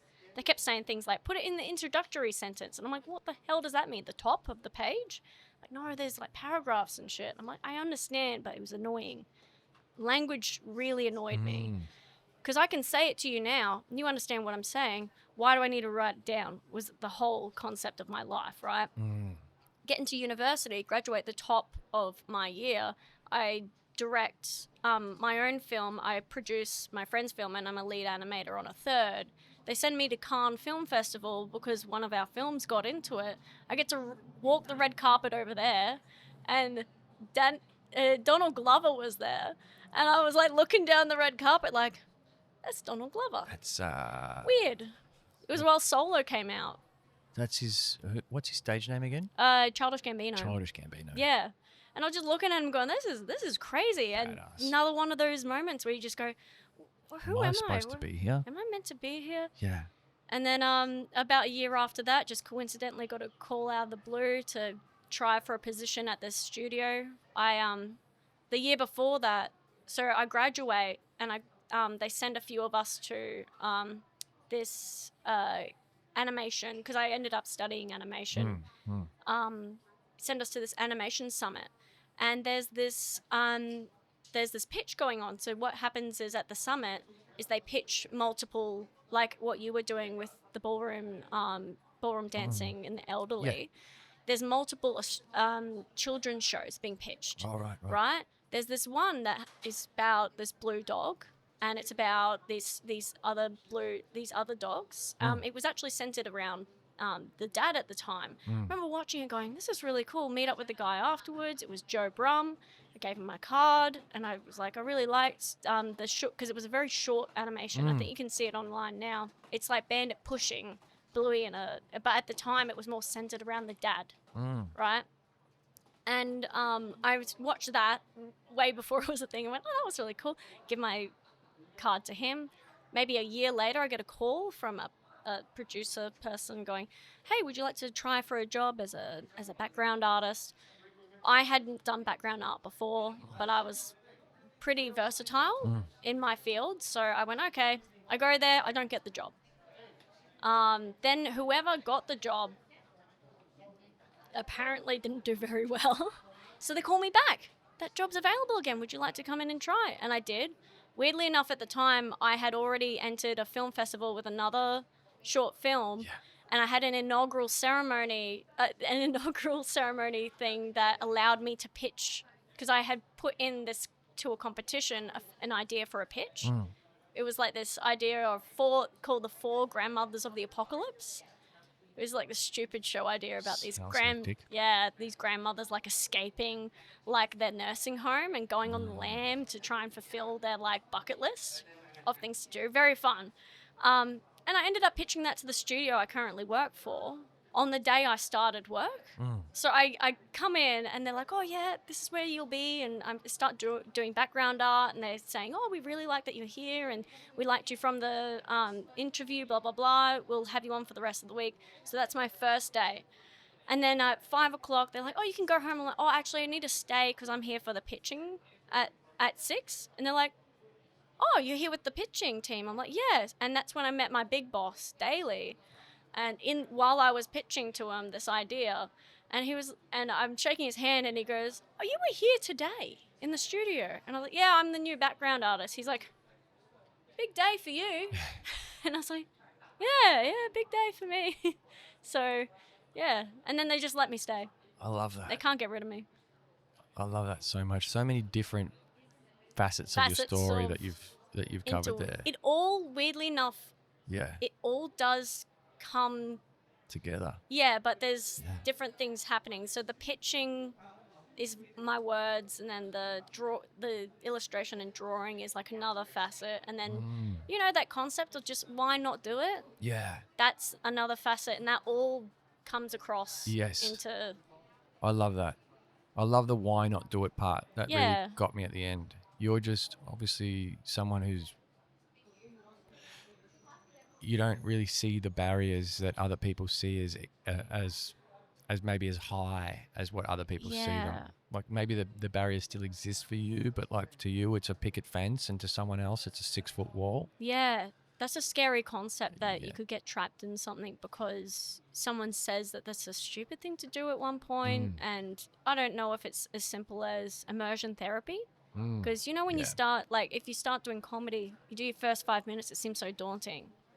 And now 5 minutes is a piece of piss. Like it's now I'm like, well, now I have to get naked on stage for 10 minutes. It seems like nothing. I needed a bigger challenge.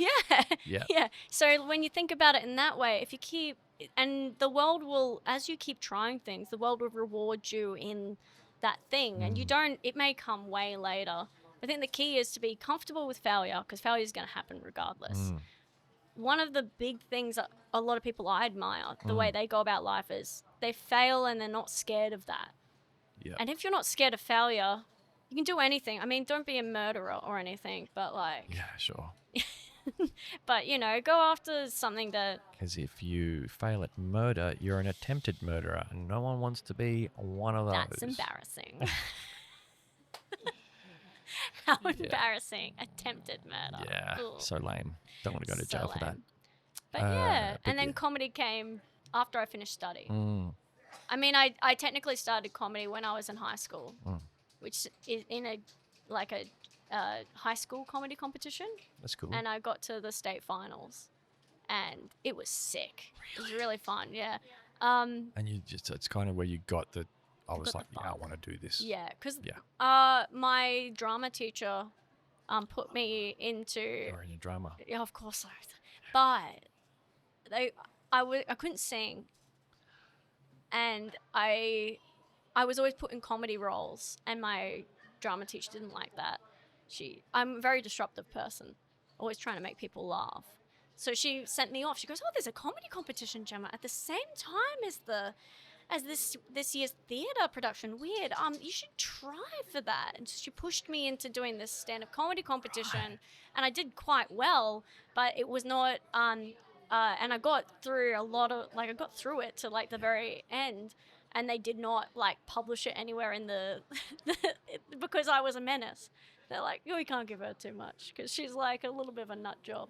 So then I tried to get into stand-up comedy after high school, go into clubs and pubs, but it freaked me out. I just don't like drinking, don't like drunk people. Yep. Very intimidating. So I stopped and then started again at 25. Right. Okay. Yeah. Wow. What a story. There is a lot, so much to unpack. And I want to go back actually because I think we've already... Fuck off. I think we've already decided that you're the Aussiest chick ever, or that's ever been on this podcast at least.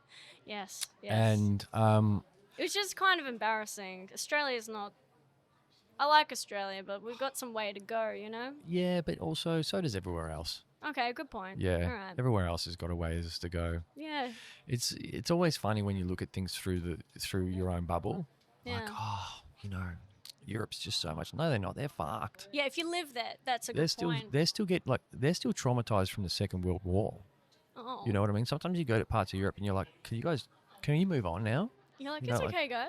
You know what I mean? Because I think like not moving on is stopping you from enjoying things Yeah. and looking for the joyful things in life. But anyway, I was thinking to myself while you were talking, your story of like your younger kind of like dyslexic, as you put it, self, you're talking about that experience and what that experience was like, and you're giving us a few anecdotes about the introductory sentence, and Ugh. I'm sitting here thinking, my God, this is like an immigrant's experience. Oh, really? Yeah, like I couldn't That be disconnect. I Yeah. couldn't be talking to a more Aussie ocker chick who was born here and grew up here. Yeah, yeah. That's having such an immigrant-like experience That's an where interesting people way are to put it. talking to them about things that they think are normal, basic, and simple, but Yeah. the immigrant's like, I don't know what that means. Yeah. What does that mean? But How also, do I do that? do you have that? It's like that thing where you go, they go, oh, that's actually like not how you say it. And you go, oh, yeah, but you knew what I meant. So why are you nitpicking? That's the thing that really always bothered me was people would nitpick my You're literally shit. an immigrant. That's what I'm saying. I think I'm an alien. Yeah, I think you could I've been be. beamed down and I'm like, just stop being annoying. Yeah, well, you've got skills and talent and like this go-getter attitude and this kind of fearlessness, I suppose, that's rare. Maybe you are an alien. I might be an alien. I like that. Can I have another Oh Winnie yeah, the Pooh? I was. I ate that third one and I was you like, did? I can't. It's too much sugar. See, that's definitely Winnie the Pooh, but I think the last one was Pikachu in a beret. No, is it because the ears were like flopped down? It was yellow. There's a little guy. It's a loose correlation. He's yellow. He's got a beret. It's Pikachu. You know, what is it called? The white rabbit.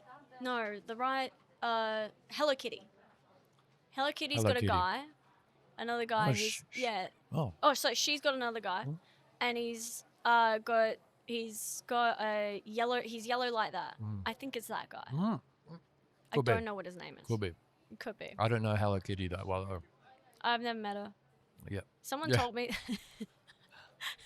I've met her. She seems nice. Very popular. Very popular. Speaking of meeting, so popular. Can't believe how popular she is. Speaking of meeting people, you mentioned you met Dan. Have you been? Who have you been meeting as you've been? So I've got you know Mick Nevin. Oh, so he runs the the Faces early more than names right now. so especially on 4 hours very he's handsome fella. He's got glasses. He's got a mullet in grey, silver fox fella. Right. Runs the Exford early show. Right. Oh no, I haven't been there early. Yeah, no, yeah, you wander in like all In case sloshed. my boss is wondering why I've been tired this week. And so Mick hooked me up with a couple of spots. So last night I got to. And what's nice about living in Brisbane, and I will say this, is we have a lot of like really great acts, and I get to perform with them because there's no one else around that's of that caliber. So Brett Blake is there, and Nick Cody, and like Ben Knight, and Dave, like people bigger names who come to Brisbane. I get to perform with them because there's no one there except us, you know. Yeah. So I'm sitting there, and I got to catch up with Blake. I met a guy called Nick. With glasses. He was really funny. He was on a few of my gigs. I can't remember his name. Like Schneid. Yeah. There's a lot of comics in town. Alessio. Alessio Carducci. Alessio. That guy very absolutely destroyed the room the other night. Did It was he? Sunday. He's It was such Sunday a- night. He's like the best kind of low Pub comic. Yeah. He's like low energy but high energy somehow. I so do not know true. how he does it.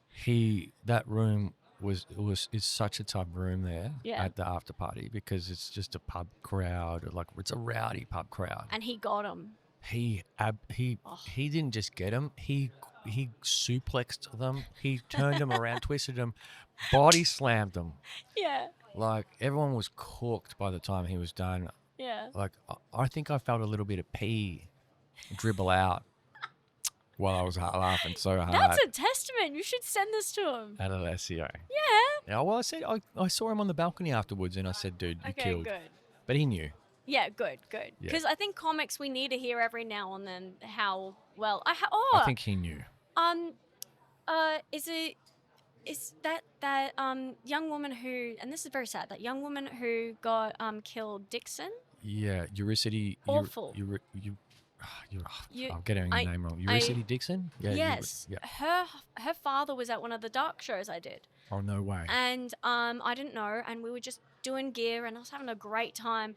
And he wrote up a little comment about me saying how excited he was for my set and how excited, and he wants to see more of me. And I went, oh my God, that's really You're nice. making me cry this time. Yeah, he's still in the scene Active. watching comedy. He's active. And Yeah. it wasn't, I was like, that is the coolest thing. Like, as much as people want to see reviews of their show and people want to hear big names, give them a compliment. You have someone like that tell you that they're excited to see what you do, and their daughter can't. Yeah. Sorry. No, true. He can't get to see her, but he's watching you. Yeah, and that's he's really feeling nice. her enthusiasm. And he's still enjoying it. Yeah. Yeah. Yeah, which is wild. That's really huge. And let's have a little cry. Why do you get people cry on this often? I gotta stop. I keep going places and crying. All the time. People cry all the time. Mainly because of how bad it is and low budget. They're like, Just- please let me leave. You have them chained. They're like, no, I have a wife and kids. Yeah. No, it's a good point, you know. And Chris Franklin does a great job of every night. And Chris as well. Yeah. He's a delight. He is glorious. Hopefully, I can get him on the pod next week. We've penciled it in. I just haven't given him a time. From the most Australian woman to the Yeah. most Australian man. Oh, legit. And I told him, just come as you are. Don't worry about the food or anything. Yeah. Because I got this. Yeah, I've got this. I'm going to bring half a slab of VPs. Are you? Yeah. That is such a. You could get fairy lights and put it around this and do a nighttime, like a after dark podcast. That would be pretty Lui cool. Diaz After Dark. Yeah. You could have comics pretend that they're walking by, and then pull them in for a short interview. Hey, excuse me. Does anyone here know Bluey? Yeah, the character. I work on the show. I'm a background artist, and I'm just doing a short.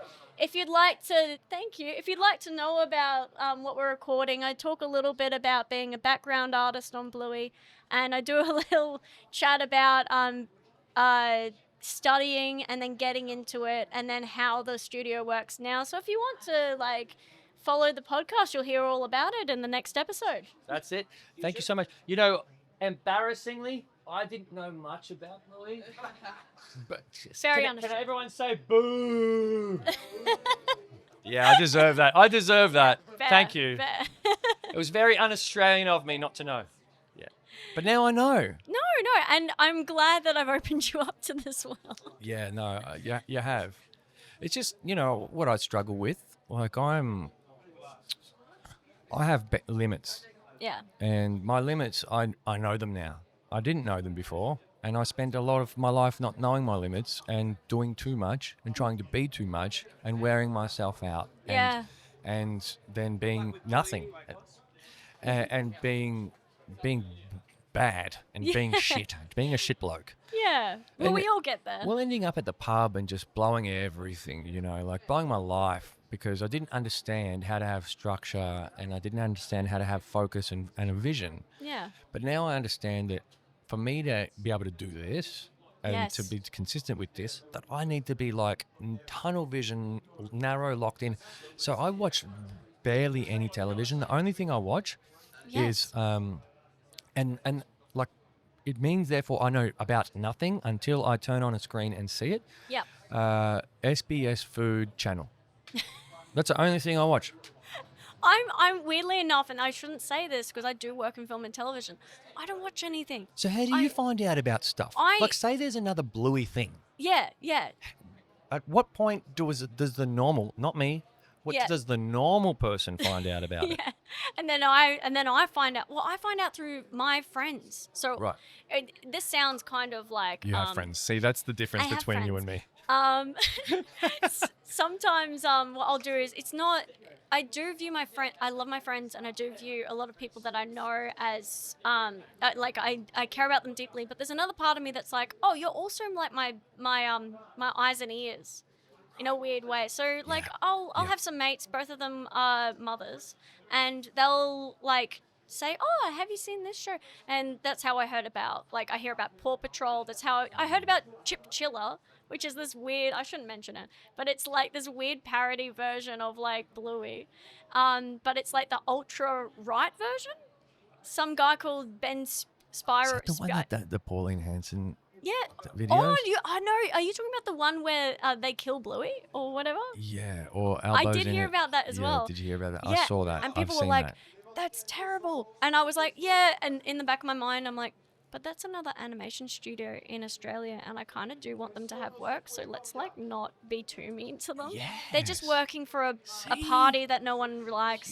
You are the sweetest heart. You are. No, but it's not so much. It's You're just you're not a thinking hater. about what those people.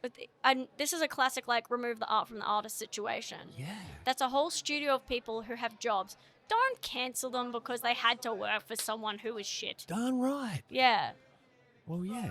That's why I won't And- boycott movies because of an actor. I'm like, Yeah. there's so many people who worked on that. You can't, you Yeah. can't, and also some of those movies are really good. Yeah. Yeah. You know, I'm not going to boycott something because of one guy, but I am going to outwardly be like, I don't like that guy. He was awful. Yeah. But, yeah. you know, the movie was pretty good. Yeah. Yeah. You don't believe you don't subscribe to cancel culture, which I think if you're working in the arts, you kind of can't. And those which who is crazy do, because it's the weird. arts are the ones that Do it yeah the most. most. It's not. This is weird. We're the same guy. We're the same guy. Literally. Yeah. Yeah, I find it's very much biting the hand that feeds you. I think it's become slightly cannibalistic. Yeah. I don't use that term. I talk about a snake that eats its own tail. Yes. Yes, It's it's like the like- Ouroboros. Yes. The Ouroboros? Ouroboros. Yeah. Borealis is the one in the sky. Yeah. Yeah. Borealis is the Ouroboros. Yeah. Yeah. It's a snake eating its own tail. It's like Yeah. eventually you'll get to yourself. Yeah, you're just damaging yourself. Yeah. You are just so. Whenever I try really hard, because I'm not going to do any active work against cancel culture, but I'm not going to participate. But That's participate in it. all. Yeah. And that is doing active work against it in a way. Yeah. So Yeah. in how I conduct myself, I'm a big believer in you Conduct myself. can You're an eloquent woman be too. For someone eloquent, who's dyslexic, Australian. I love saying words. you have a great vocabulary range. I was going to say vocal range, but that's more like singing. Oh, I don't have a good vocal range. Vocabulary, yes. I like myself a little bit of wordplay. I'm a big fan of whenever someone says an interesting word, I go, oh, I like That's that. a I'll beautiful take that. word. Yum, yum, yum. Yes. Interesting. Yes. I'll take that, ingest that into my belly. Mm, But have that in my soul. words are beautiful. Yeah. Yeah. But I do think that cancel culture and all that sort of stuff it's not going to go well. I think it also is. I think it's aging terribly.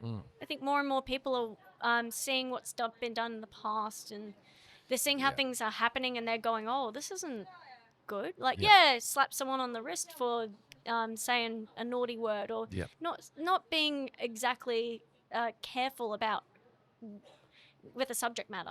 Yes, because as a society, we have to keep each other in line. That's what bullying's about. Yeah. Like when you grow up, if you're not bullied and you're allowed to do whatever you want, you're going to become an atrocious human being. What a fearsome thing to behold. Yeah. You know? But if you're bullied a little bit, you're a little bit more charismatic, you're a little bit more thoughtful, you're a little bit more silly. Yeah. Conduct yourself a little bit more appropriately. You know? You know who doesn't get wrapped on the wrists a lot? Rich kids. And they're awful people. Yeah.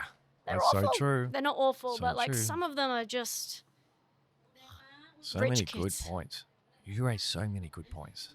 thank you. Very Let's true. raise our children right. Yeah. Yeah, 100%. Oh, yeah, my kid's a good kid. She's great. I sent her a picture of me with her favourite Melbourne Storm player the other night when I went to Chris's secret show. Very cool. and I got OMGs, like screaming. And Your then, dad of the year for that week. for real. She called me. She sent me a text saying this has made my day, Oh. and then she called me.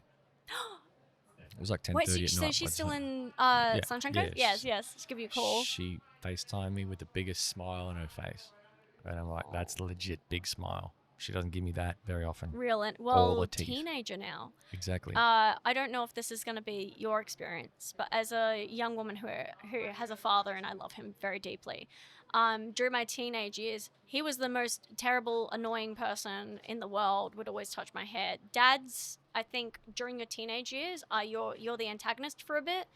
/ you're kind of annoying, but then you get to like 22, 23, and you're like, he's the best guy. He's actually a really great guy, and then you need your car fixed, and you're like, Dad. Or you're like, just going through something, and you know that you could go to your parents' house, get a feed, and Dad will be like, yeah, well, he sounds like a tosser, and I'm like, he was, Dad. He was a tosser, you know. That's what you end up being later down the track. Looking forward to that. Yeah. Yeah. You get to have end up having a very different and casual and fun relationship with your daughter. Yeah, we've already sort of developed that. Oh, in a that's way. good. Yeah, That's which is good. But yeah, she's great. So get back to you though, Oh.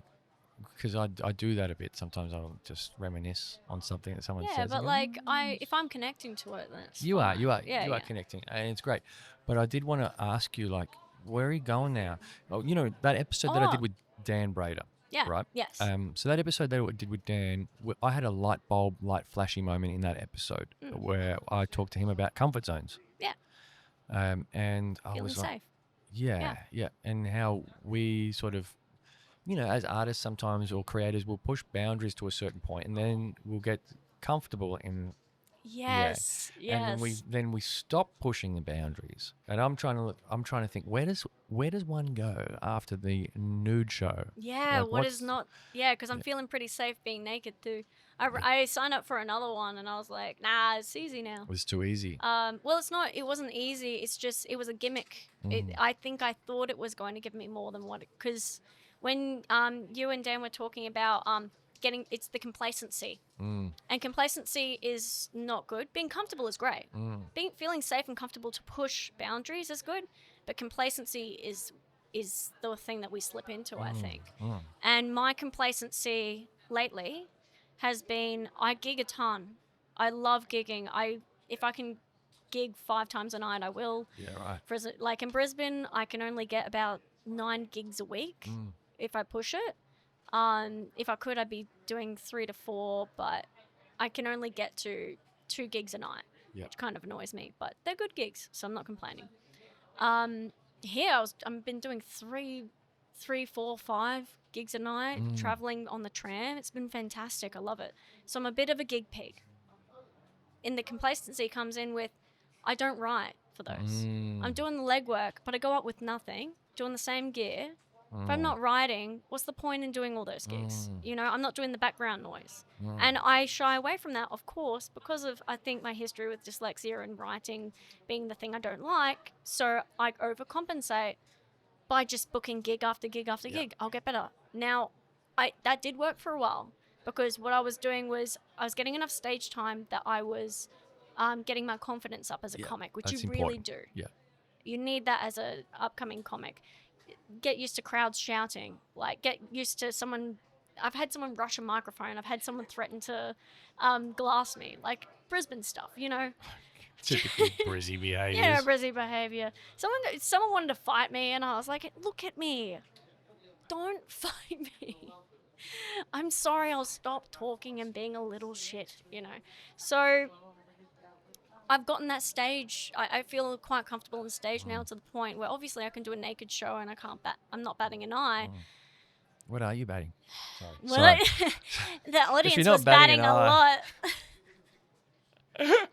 It was quite the show. The front row, the splash zone, as I like to call You it. need to have one of those COVID visor things. Yeah, the clear thing at the perspex. Yeah, just for the lower half of me. Why did I have to do that? Look, it was there, and I admire you for going for it. My type of people. Yes. But Yeah. so the complacency, I think, with me is the not studying and the writing. Yeah. Reminds me Yeah. of Dan Borman yesterday. I spoke to. Did he say something similar? Very similar. Had a rough trot at school, like dropped out of high school, wasn't motivated by education. Yeah. And he just talks about, again, kind of feeling a little bit like his comfort zone's become a lot of gigging and not enough writing. And I'm like, It's not. It's good. I think a lot of comics look at it, and because doing a lot of gigs is very admirable from comics perspective. But the reverse side of it is if you can't back it up. If you can't back it up with like a little bit of like clever writing at the very least, otherwise I'm just like making jokes about like, sex and no, you're good. It's been like an hour and a half. Yeah. But that's the concern for me is that Okay. I'm not backing it up. Like I'm exercising one part of my brain and I'm trying to overcompensate for this part that is not like working. Yeah. So I've been reading this book. Yes. Okay. So you're trying to overcome this? Yeah. I've got the book here. This is great. Yes, please. What is it? Yeah, let's show it. Let's show us. I highly recommend people get this. It's been very helpful. Yeah. Have you seen this one? Okay. The New Comedy Bible, The Ultimate Guide to Writing and Performing Stand-Up Comedy by Judy Carter. Dude, it is. Show it to the camera. It's got exercises in it, and it's just a real look. It's a bit American centric, but that being said, it helps you get into what do you want to say. What are you actually trying to say? Yeah. What's that gut funny thing? Yeah. And also the whole concept of let yourself be funny in serious topics, which I'm really interested in, rather than being like, serious topics. I want to be a little bit more philosophical with it all. Yeah, right. I love it. My favorite comics are always talking about something deeper than just, hey, the other day. Who are your favorite comics? Whoa. My favorite comics, James Acaster.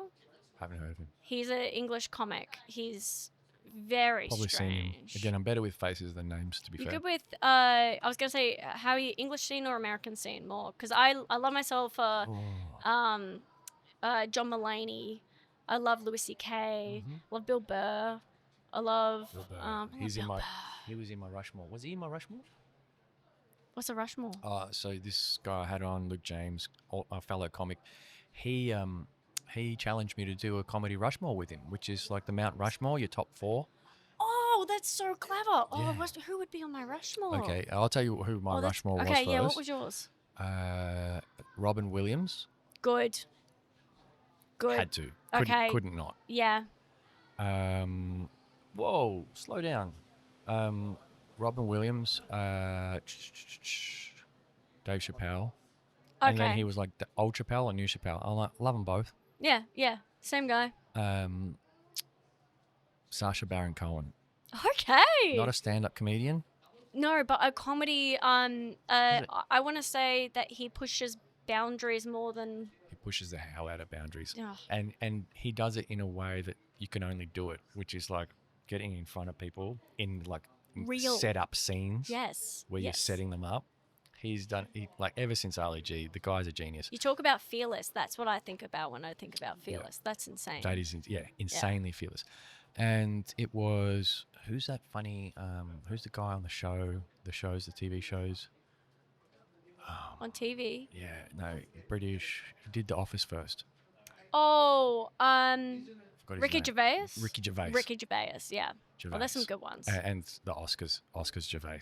That's my Rushmore. Because all of those that they were like, they're like start of their fields pushing the craft people. Those are good people. Yeah, that's a good Rushmore. Now I feel lame. No, please. No, that was just to give you like, that's an example of a Rushmore. I picked 2 Americans, 2 Brits. Yeah, that's good. Because I've No been Australians. influenced a lot by. Yeah, no. I don't have many Australians on my list, to be honest. Oh no, did we do that? Do you have an Australian? Jim Jeffries. Oh yeah. Well, yeah, but I guess so. He is Well, our Australian. I've seen him live though. Oh, well, I mean, okay. like he was the first big act I've ever seen, Yeah. and I wasn't even doing like local shows, No, right? fair Open enough. mics or anything. So at were the time. you like? This was 10 years ago. Were you like when you saw him? Because that was like the Yeah, first. my mate Mark was like, "Oh, come to Jim Jeffries with me." And I was like, "Who's that?" Who's he was that? he's like stand-up comedian. I was like, "What am I going to go? Why would I go to a theater to watch a stand-up comedian?" Got a TV at home. Is there something? Yeah, is there something I'm missing here? And I You were. literally pissed myself the entire Yeah. time. And this was at the Palais in St Kilda. It was full. Oh, everyone on either side of you erupting with laughter. Yeah. And I was like, "Oh, this guy's he's a genius. This guy." Yes. Yes. So yeah, I got to give a shout out to Jim. But there's so many needs good it. Australian comics. Can you go watch Jim Jeffries? Give Jim Jeffries a follow. He's doing it hard. He's doing it tough. But yeah, look, I met Sean Collier last year and a bunch of comics at an open mic, Yes, and then yeah. I sort of started to fall in love with the local scene Yes. and how someone emerges to become a Jim. I was like, give an insight into like what the start of that journey looks like. Yes. What you're seeing where he was in At a some weird point, way. At yeah. some point, he was that. Yeah, and I'm seeing these guys, and I'm sitting right in front of them, and I'm watching some of them bomb sometimes, and I'm like, oh, to Yeah, it's a lot. overcome that. Yeah, to overcome that and come back. You can't imagine every show he's ever done has been like the one I saw at the Oh. Palais. No, But I'm he's had like, many a bomb for yeah. sure. Yeah, but I can imagine that, like, it gave me an appreciation for the resilience that stand-up comics, like, of all the art forms, it's the one that it just transcends so many things. Yeah. Yeah. Yeah, which, is an appreciation of that. I think my big appreciation for stand up is, especially working in production, is that it is an A to B feedback, right? So if you create something, you put it online, maybe you get some likes, maybe it's shared, maybe it blows up, maybe you make a movie and it's months before you see the final edit and it actually goes to screen. Stand-up comedy, you say a joke, the audience laughs. That's a straight reaction. Yeah, okay, I instant find feedback that loop. Instant feedback. That's what I've always liked about stand-up. I don't have to do anything except say a thing and you laugh, or not laugh. It's also, I feel like that instant feedback loop can be a bit of a trap, because I've heard comics say, this is not from my own addictive. experience, I've heard comics say that they've done material that's killed somewhere else and Yep. didn't kill here. And I'm Right. like, yeah, Yeah, you have to figure it out. That's the Yes. game. that's the game. Because comedy is I think you get addicted to the game of comedy. Why? Trying to figure, it's like a puzzle. And your set is you trying to hone it so that wherever you go, that will work. But you go into one room and you go, why did that work? Why that didn't work? I have this weird theory about wearing clothes, and this kind of is more It's- for women. It's on topic. Thank you. But I have a comedy uniform, which is a shirt and jeans. Okay. I won't wear anything else because I want to eliminate the variable of what I'm wearing. Yeah. Because sometimes if I'm wearing something a bit too revealing, Okay. I either need to comment on it or there's this weird energy, and a lot of people be like, they're listening to what you're saying. I'm like, no, people have perceptions and people have views of who I am. If I'm an attractive young lady and I'm wearing something quite revealing, I have to either address that I know I'm an attractive young lady, or I have to need to address that this is why I'm wearing it, or I can't just get up there and start talking about the stove and how it's hard to turn on, Right. because there's an extra element on that. Yep. I think that's something that dudes don't really have to worry about, is that I'm being For sure. perceived as a woman at any given point, Yes. which is kind of hard. Well, yeah. I mean, I saw this clip yesterday of this foreign singer on stage, and she's wearing absolutely nothing. And I'm in the comments section, Bit and distracted. like the first comment was like, "This is what you wear when you have no talent." Oh, yeah, And I was like, that's a perception that people are having of that. And that's true. And, and I was like, not wrong. I can tell she's talented. Like her singing's, Yeah. it was live, so it wasn't polished, but I could appreciate that she's got some talent. But Yeah. then also, you got other women out there doing that. Yeah. That you're sort of being On benchmarked on somewhat. yes. Does that make sense? My perception of it is, hey, you can wear the hot clothes, by the way. You can be the hot female comic. But every single time you do, to eliminate the variable, you have to wear the hot girl outfit every single gig. And I can't commit to that. That's the only reason. I think so. I saw Jia Young Summer, this Oh. Chinese American Yeah? comedian, Yeah. like a couple of weeks ago. And Really well done. Yeah, she plays the hot Asian. Amazing. Yeah. Perfect. Like, and that's the she's gear, right? It's a hot Asian. Yeah. Yeah. My friend She's Georgina funny. Humphreys, she dresses up in like, what is it called? Sparkly, like this. Mm-hmm. She's very, what is it called? I'm trying to think of that strip in America that has all the casinos and stuff. Vegas. Vegas. She's very Vegas-y, Yeah. right? Okay. But she's Vegas-y every single time she's on stage. Right. So that's her uniform. That's her uniform. Yeah. My uniform is just lazy because I'm just trying to concentrate on my gear. Hers is a uniform as well, and she's focusing. So in a weird way, I'm kind of like, doesn't matter what you're wearing on stage, just keep consistent. And that's how you'll know if your gear is hitting or missing. Otherwise, if you wear something really like fancy and then you don't wear something fancy and you get a different reception, it could be because people were perceiving you in a different way. So just eliminate it altogether. Yeah. Be the fancy comic or don't be the fancy comic. Yeah. It's the same way. Yeah. I like that. It takes that variable out of it, which Yeah. is a good idea, I think. It helps for you with the feedback loop. Yeah. And then you know that when you bomb, it's your fault. Yeah. You're like, I definitely did that to myself. We need to not leave this recording without your comedy Rushmore, though. Oh, right. Okay. Oh, this is hard. Okay. I will put Dylan Moran, because Dylan Moran was one of the first comedians I watched, like specials I watched online. He has to go on there. He's just so, his character and that was the first time I watched something and I didn't realize that jokes came from a person, not from the writing. You laugh at Dylan Moran because he's so sad and ridiculous and mad at people. I love that. I'm gonna chuck in. I'll put in Eliza Schlesinger. Sorry.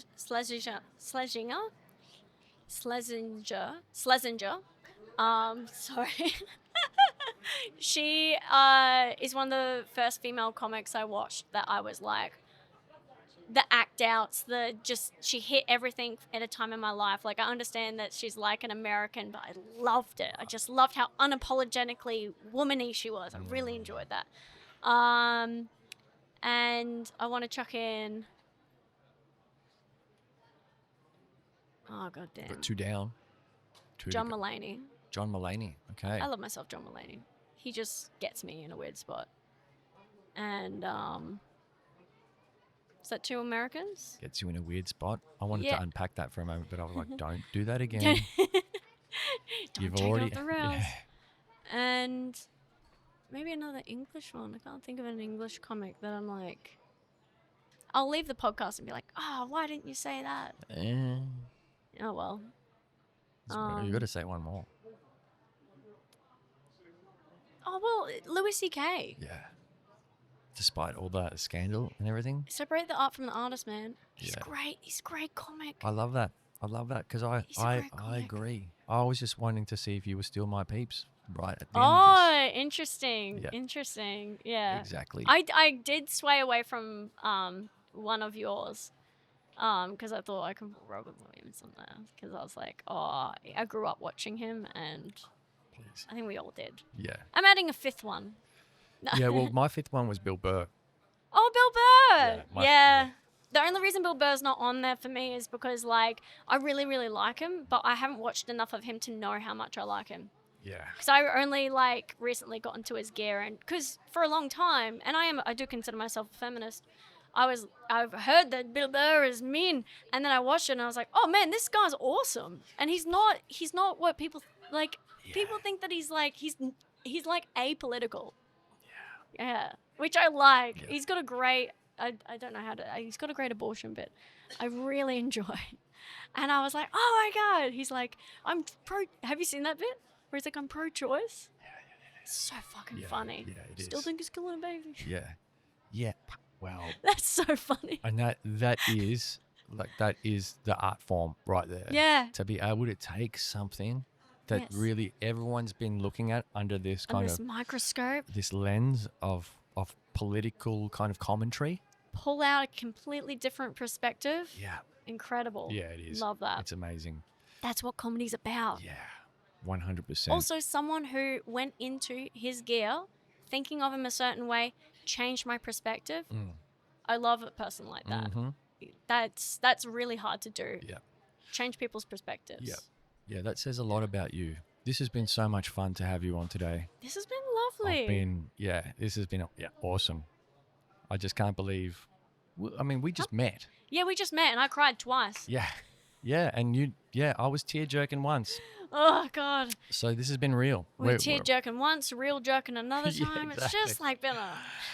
Yeah, for real. Absolutely. But it's been amazing. What's your handle? Where can people catch you?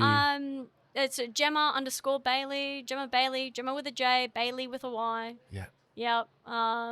You can see me on TikTok and Instagram, Facebook. All the bluey art that I do is in with all that gear. One day I will separate it, but for now, Yeah. you can catch all my artist stuff and Yeah. my comedy stuff together. Hey, it's weird to say this because we've only just met, but I'm really proud of you and the journey that you're Don't on do this to me. for being authentically you.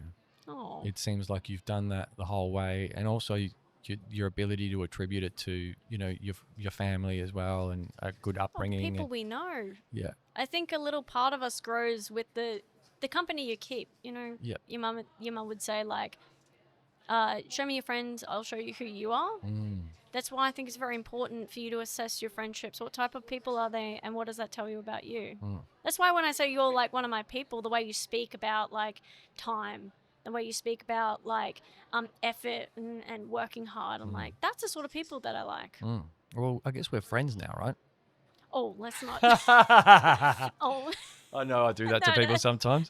come I on, do. so strong. I do. And we're friends now. I And do. I'm- I know it's the most awkward thing I do to my guests. Okay, so are we friends now? Are we friends now? Yes, yes. Can you be my friend? Fine. I remember when I walked into my first classroom in Australia Yeah. and just looked around the room and all these kids were sitting there, and I just walked in and I sat next to this guy. His name was Michael. He was from Yugoslavia, and we just looked at each other and went, "Do you want to be my friend?" Legit. How hard is it to be friends as an adult? You cannot You do can't that do to a that. grown-up. They're like, what do you want? What are you trying to sell? What Do you have the- a pyramid scheme? Here's Yeah. all these. Hey, do you want to enjoy me in my business? I've got all of these containers to sell. And that guy and I were like this. Oh, Yeah. this is real. That's a Yeah. real friendship. You want to be friends? Okay. Yeah. Totally. I think that's a good way to close it out. Beautiful. It's been so Friendship. good. Yeah, Jemma. Thank you for having me. It's been the best. No, thank you. I hope you've had a good time. That's what I aim for. It's been And, fun. and you've been awesome. And we'll see you soon. We'll do this again sometime. Oh yeah, I'll hit you up. I need a place to stay in Melbourne. Let's do it. Let's do it. All right. 1, 2, 3. Boom. We're Awesome. done. That's a wrap. Finally, I can get out of here.